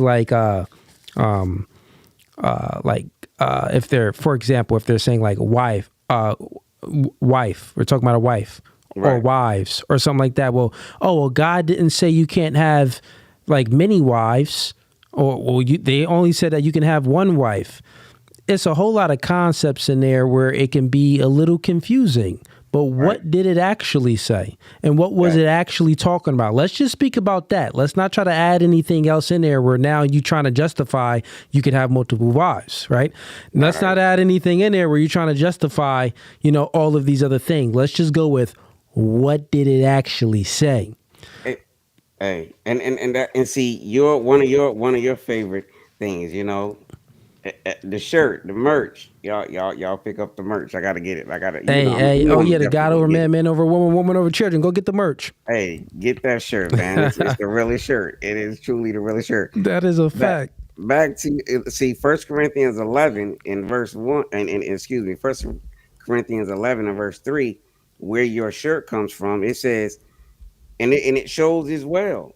It says, but I would have you know that the head of every man is Christ. That's one, right? Christ. And the head of the woman is the man. And the head of Christ is God. The Father, the Son, who became the Son, he was a word, he was a spokesman, which that was Christ. So you had the Father, which is God, whose Christ is second. So you got the Father, you got Christ, and you have man and woman. Yeah.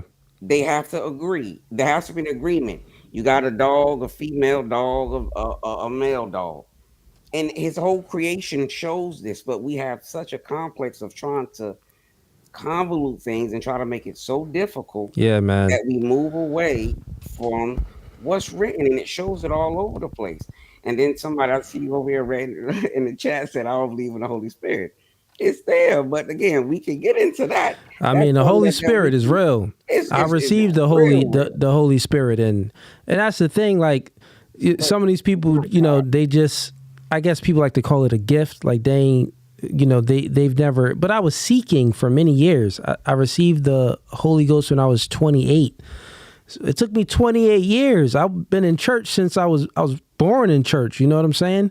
And I've born in I'm seeking the truth at a very young age, and I was in churches where it was women preaching and where it was all confused sometimes, where it was all backwards. So, and I was like in the Bible, it doesn't say this, it doesn't say that. Then it was like when you're looking at the Holy Ghost, people speaking in tongues. Well, why don't you really know what you're saying? It's like, so I'm like, I was just seeking after the truth myself. Like, yo, I need to get some understanding of this. Like, God, I know that you are real. Right. Please give me some answer. And he gave me the answer. He gave me the answer. And see, and that's where we're developing. That's why I said, it's certain things that just my mission and a lot of things is to bring us out of.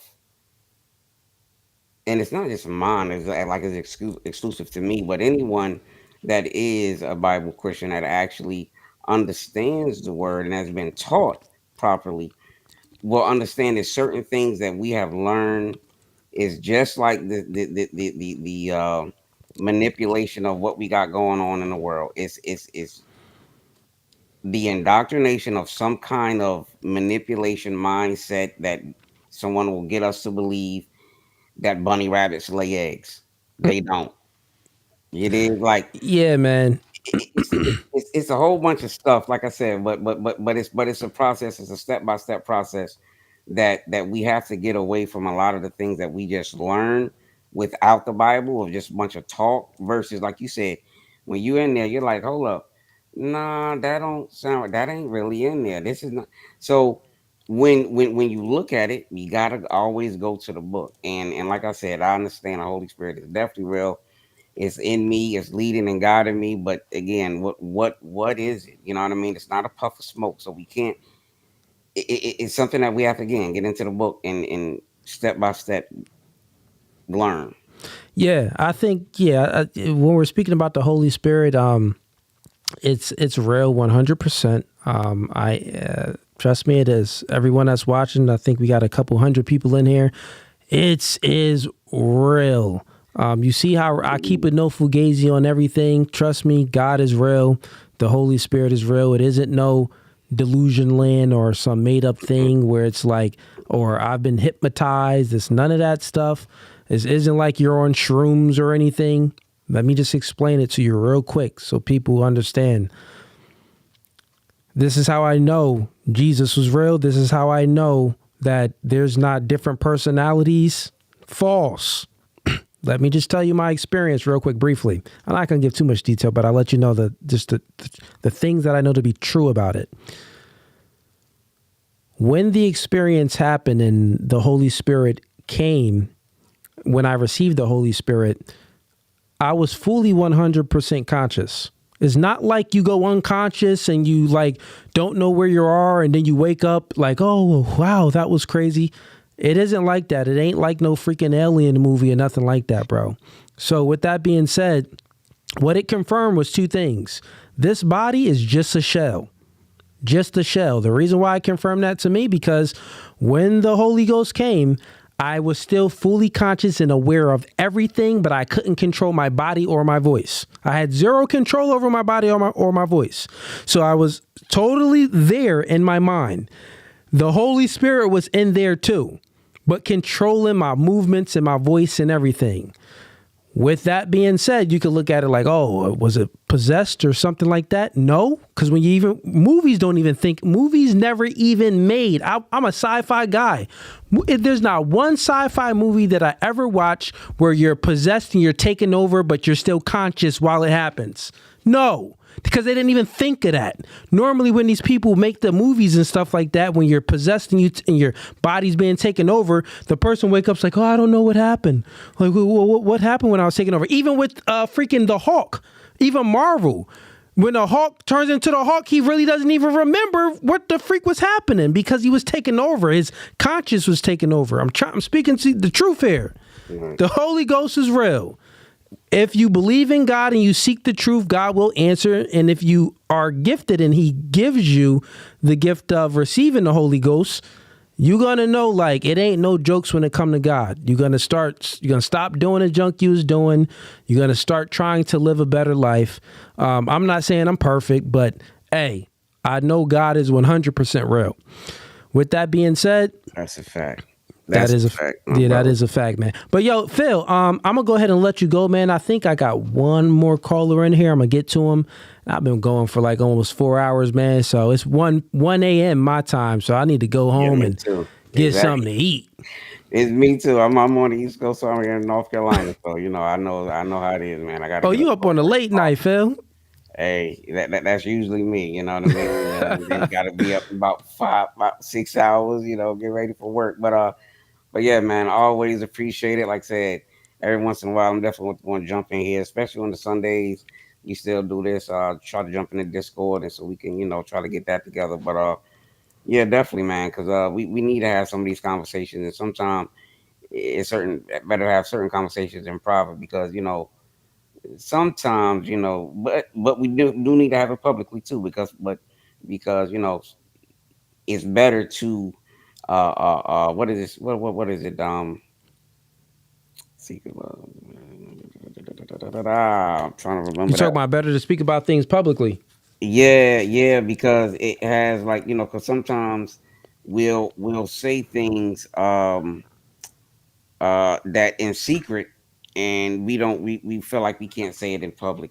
But I see what you're saying. It's a verse that's escaping me right now.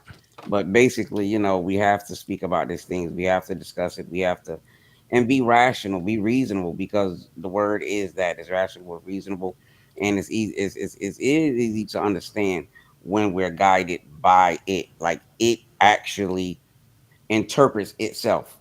It doesn't need an interpreter. Yeah, I like how you always try to tie things back with the Bible, like how you were just thinking. You like, let me see if I can tie this into a verse. My man, Phil Jr. But listen, Phil, man, I'm gonna let you go, man. I'm gonna get another caller in here, and we gonna wrap up for the night, brother. But peace and blessings to you, man. Already, man. All right, chat. Let's bring him on up again. Hey, what's going on, man? State your name and where you from. My name is Kevin. I'm from Pittsburgh. Can you hear me this Pittsburgh. time? I can hear you, Kevin. What's up? Good. Talk to me. I had a glitch in my internet. All good, Kevin. Talk to me, man. So, being a not religious but spiritual guy, my father was a pastor. My grandfather was a pastor. Yeah. And you guys, and I heard a lot of conversations tonight about feminism and Christianity.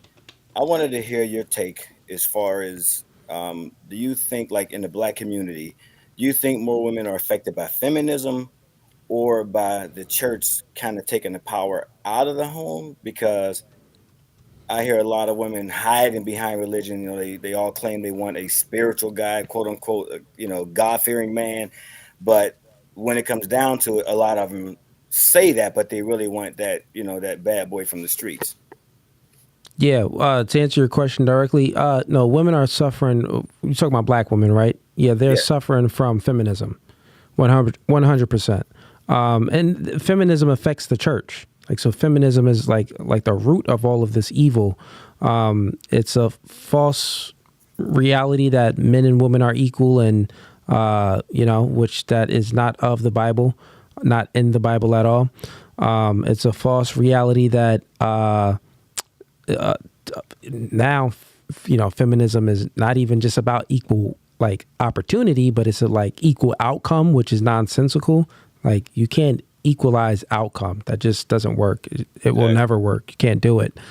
So, with feminism and a lot of the, you got the welfare and stuff like that, women, they married the government and divorced their husbands. With feminism comes with a lot of different things. I don't know if the birth control pill was invented before feminism or after. I think it was before. It was before. But I would say that affects the community as well. All the contraceptives that women have, they got a plan B, a plan all the way to a plan Z. So what it does is it takes the consequences off of the woman, meaning that they can go ahead and sleep around. A promiscuous woman is no good for society. It's no good for culture. It just isn't good. A promiscuous man isn't either, but it isn't to the same degree because most men can't even be promiscuous if they wanted to. So for a man, 30% of men that's actually virgins, haven't actually slept with anybody. So for a man to be promiscuous, he has to have some merit, right? Meaning that he has to be doing something right, something good for women to give up their box to him. But women, if they're promiscuous, they're doing everything wrong because it's easy for them. So they don't have to work to have a sexual partner. Men, we have to actually get out there and work, whether if it's in finances, whether if it's in game. There's a lot of broke dudes that get, that have access to sex, but they have game. They are charismatic.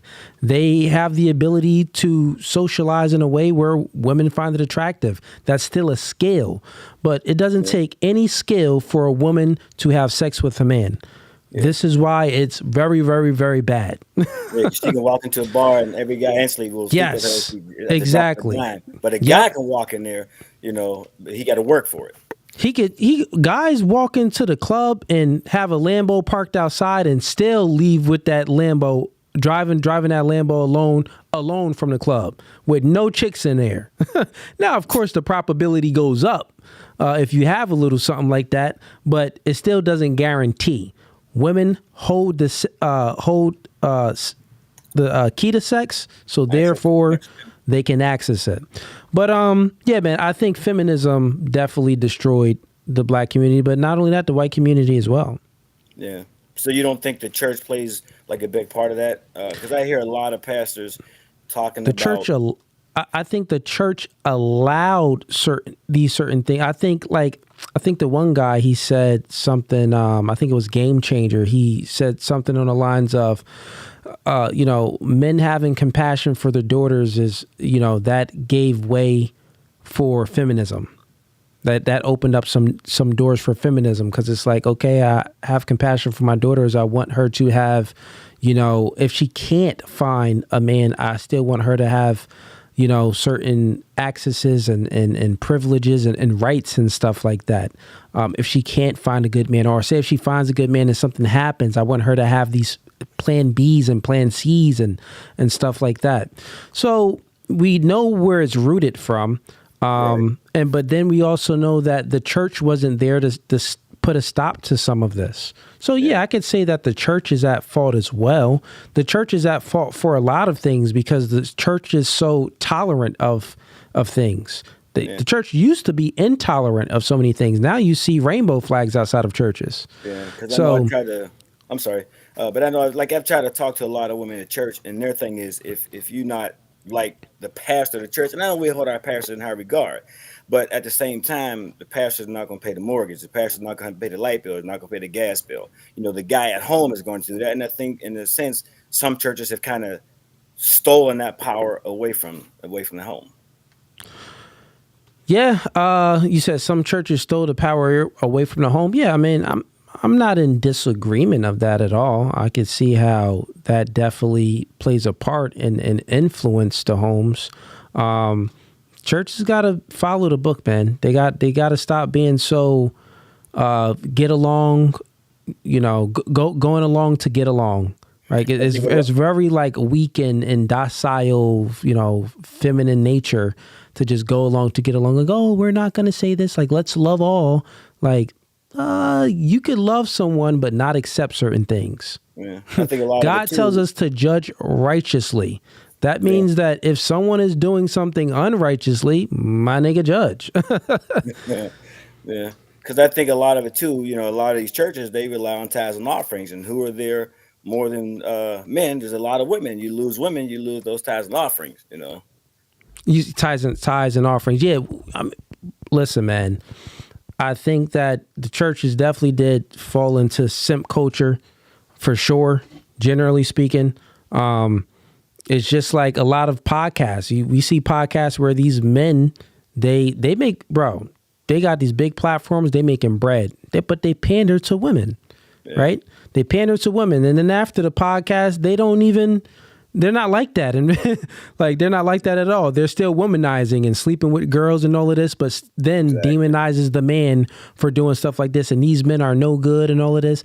No, these are just guys that pander to women because they're trying to put themselves in a certain position to get access to sex from these women because they can't garner attention and sex the normal way by courting them and stuff like that. So therefore, they're going to lie and say, yes, you're right. And yes, no, the man is all wrong. And women will eat that up because women don't want the truth. Women want coddled lies. Women hate the truth. They're scared of the truth. They run from the truth. So if you have a man that's going to continuously lie to you and keep you in delusion land, well, guess what? Women are very susceptible. They're going to eat that up and they're going to spend their money on content like that. Yeah. And in a church, vice versa. Like it correlates to church, meaning that they're going to spend their money and give their offerings and stuff like that. When a pastor is up there and speaking some nonsense, like, oh yeah, girl, you independent. Like, I've heard many pastors, I've seen many things online when pastors is talking about independent women and stuff like this. And yeah, the man wasn't, everything is the opposite. You the prize. You was made for the man. All of this and this and this and this. Like, no, you skewing the words, brother. The Bible ain't say nothing like that. But I'm gonna go ahead and let you go, man. I'm about to wrap up. But any last thoughts on this? Yeah, just I want to say shout out to Fugazee, and I hate to see so many of our sisters. Like you said, they can't handle the truth. I watched the one where the sister threw the drink on you, then the one tried to fight you, and it's just like these women are so out of control. And if Kamala Harris wins, you know how out of control these women are going to be? You won't it's going to incentivize them to be more out of control. You won't be able to say anything to these women, man. It's going to be like, when Barack Obama became president, all the black people was like, yeah, nigga, they going into work like, yeah, bro, you can't say no. We got a black president. They had that little, that little flex. And I ain't going to hold you. I was young back then. I was flexing too. I ain't even gonna hold you. Gotta keep it Fugazee. Yeah. So for sure, women is gonna be the same way. Like, also, woman president? What? Like, you can't tell me that being independent and a boss babe ain't the way if we got a woman president. So, yeah, man, it's definitely gonna get like that. But yo, appreciate the convo, man. I'm gonna try to do this, on Sundays now too. Hop in the Discord, brother, and we can chop it up amongst one another. I work 21 hours a day during the week. So Sundays is usually Sundays work for you? Yeah. Okay, if Sundays work for you, hop in a Discord. We'll chop it up and we'll come up with some good convos and maybe some things we can react to together. I'm definitely gonna order some merch too, man. I just saw the link today too. Yo, appreciate that, man. That's love. All right, shout out from Pittsburgh, man. Shout out from Pittsburgh, man. Have a blessed one. You too. All right, chat. Let's get to the super chats real quick, and then we're gonna wrap up. We got. Let's see here. Okay, we got Did I bring this person? Oh, no, that's a different person. Who's this? They've been in here for mad long. Yo, welcome to No Fugazee Podcast. You've been in here for a minute. All right, no camera though. All right, we got Shalisha sends in $20. I appreciate the support. Thank you, No Fugazi. The podcast was great. I'm checking out. Peace and love to everyone. Appreciate you. We got Reigns Control sends in $10. That's from like another country though. Not sure what currency that is. He says women are from God, 100%. Okay. Women and men are, well, God is from, women are from the man. We're going to speak biblically, bro. I mean, God created the woman from the man. So if we're going to speak right. We got Game Changer. He sends in $5. He says, ha, thanks for having me up. I am not a dude in a dress, and I have met YouTubers in person. If you ever want to meet up, I am open to it, fam. Yo, I appreciate the support, man. And that was a joke. I'm just messing with you when I said that you was a transgender, transformer.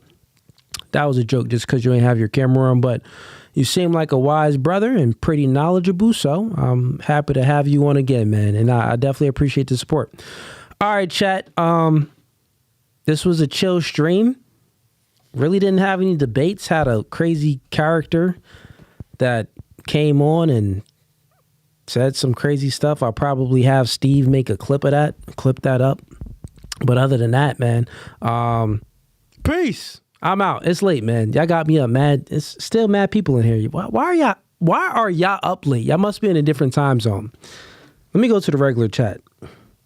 See what the regular chat's saying. Because I know some of y'all broke, so y'all ain't got no bread to send in no change. So y'all ain't gonna send in no super chats. But I'm gonna see what y'all was saying real quick before I end.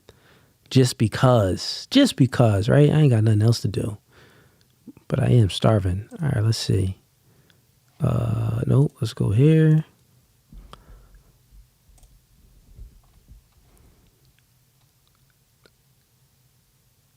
Now, Christ has got it on. Okay. It's only 10 here, Our Truth. Okay, you're the best, bro. Appreciate it. We got, I missed most of it.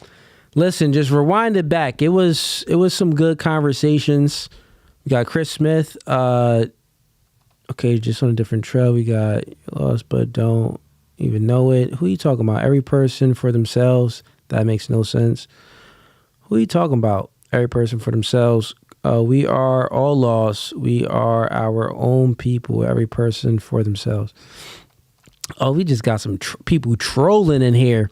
Yo, man, I'm about to start doing chats where it's because we ain't got no mods in here right now. I'm about to start doing chats where it's subscriber only, because it's a lot of trolls. So we can get rid of these trolls if we make them subscribe to the YouTube channel first before they just start commenting some nonsense. What other comments we got in here? That's really about it. Any more recent comments? Christ Almighty, okay. Good stuff. Push for more Sundays. Okay, so y'all like the Sunday stuff. Okay, Chris Smith, no trolling, Cooley. So you're not trolling. I don't know what you're talking about. I guess because you could have been talking to some other people in here. But all right, man, I'm out. This podcast is No Fugazi. I'll be doing a live stream on Wednesday. It's going to be debate night. So I'm not going to be having everyone just coming up in here talking. I'm going to be only looking for the debaters only. Then on Friday, we got a Halloween costume contest podcast. So we're going to have a bunch of girls. The studio is going to be decked out with all of Halloween stuff. The girls is going to be dressed up. We're going to do a podcast, dating and relationship type vibes, but we also going to have a Halloween costume contest like we did last year. I think this year may be better, man. My recruiter's been recruiting. They said it's going to be flooded. So I may even have to work to get an extra camera so I could get some extra seating and point the camera at more girls, because maybe like 15 Johns, but we'll see. Tune in for Wednesday and Friday stream. I'm out.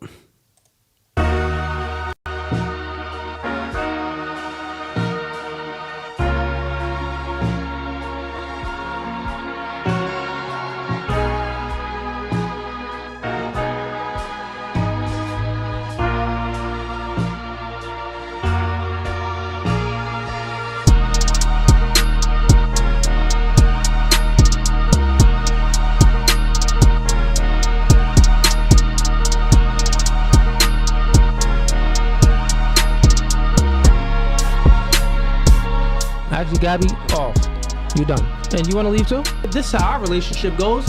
God over man, man over woman, woman over children.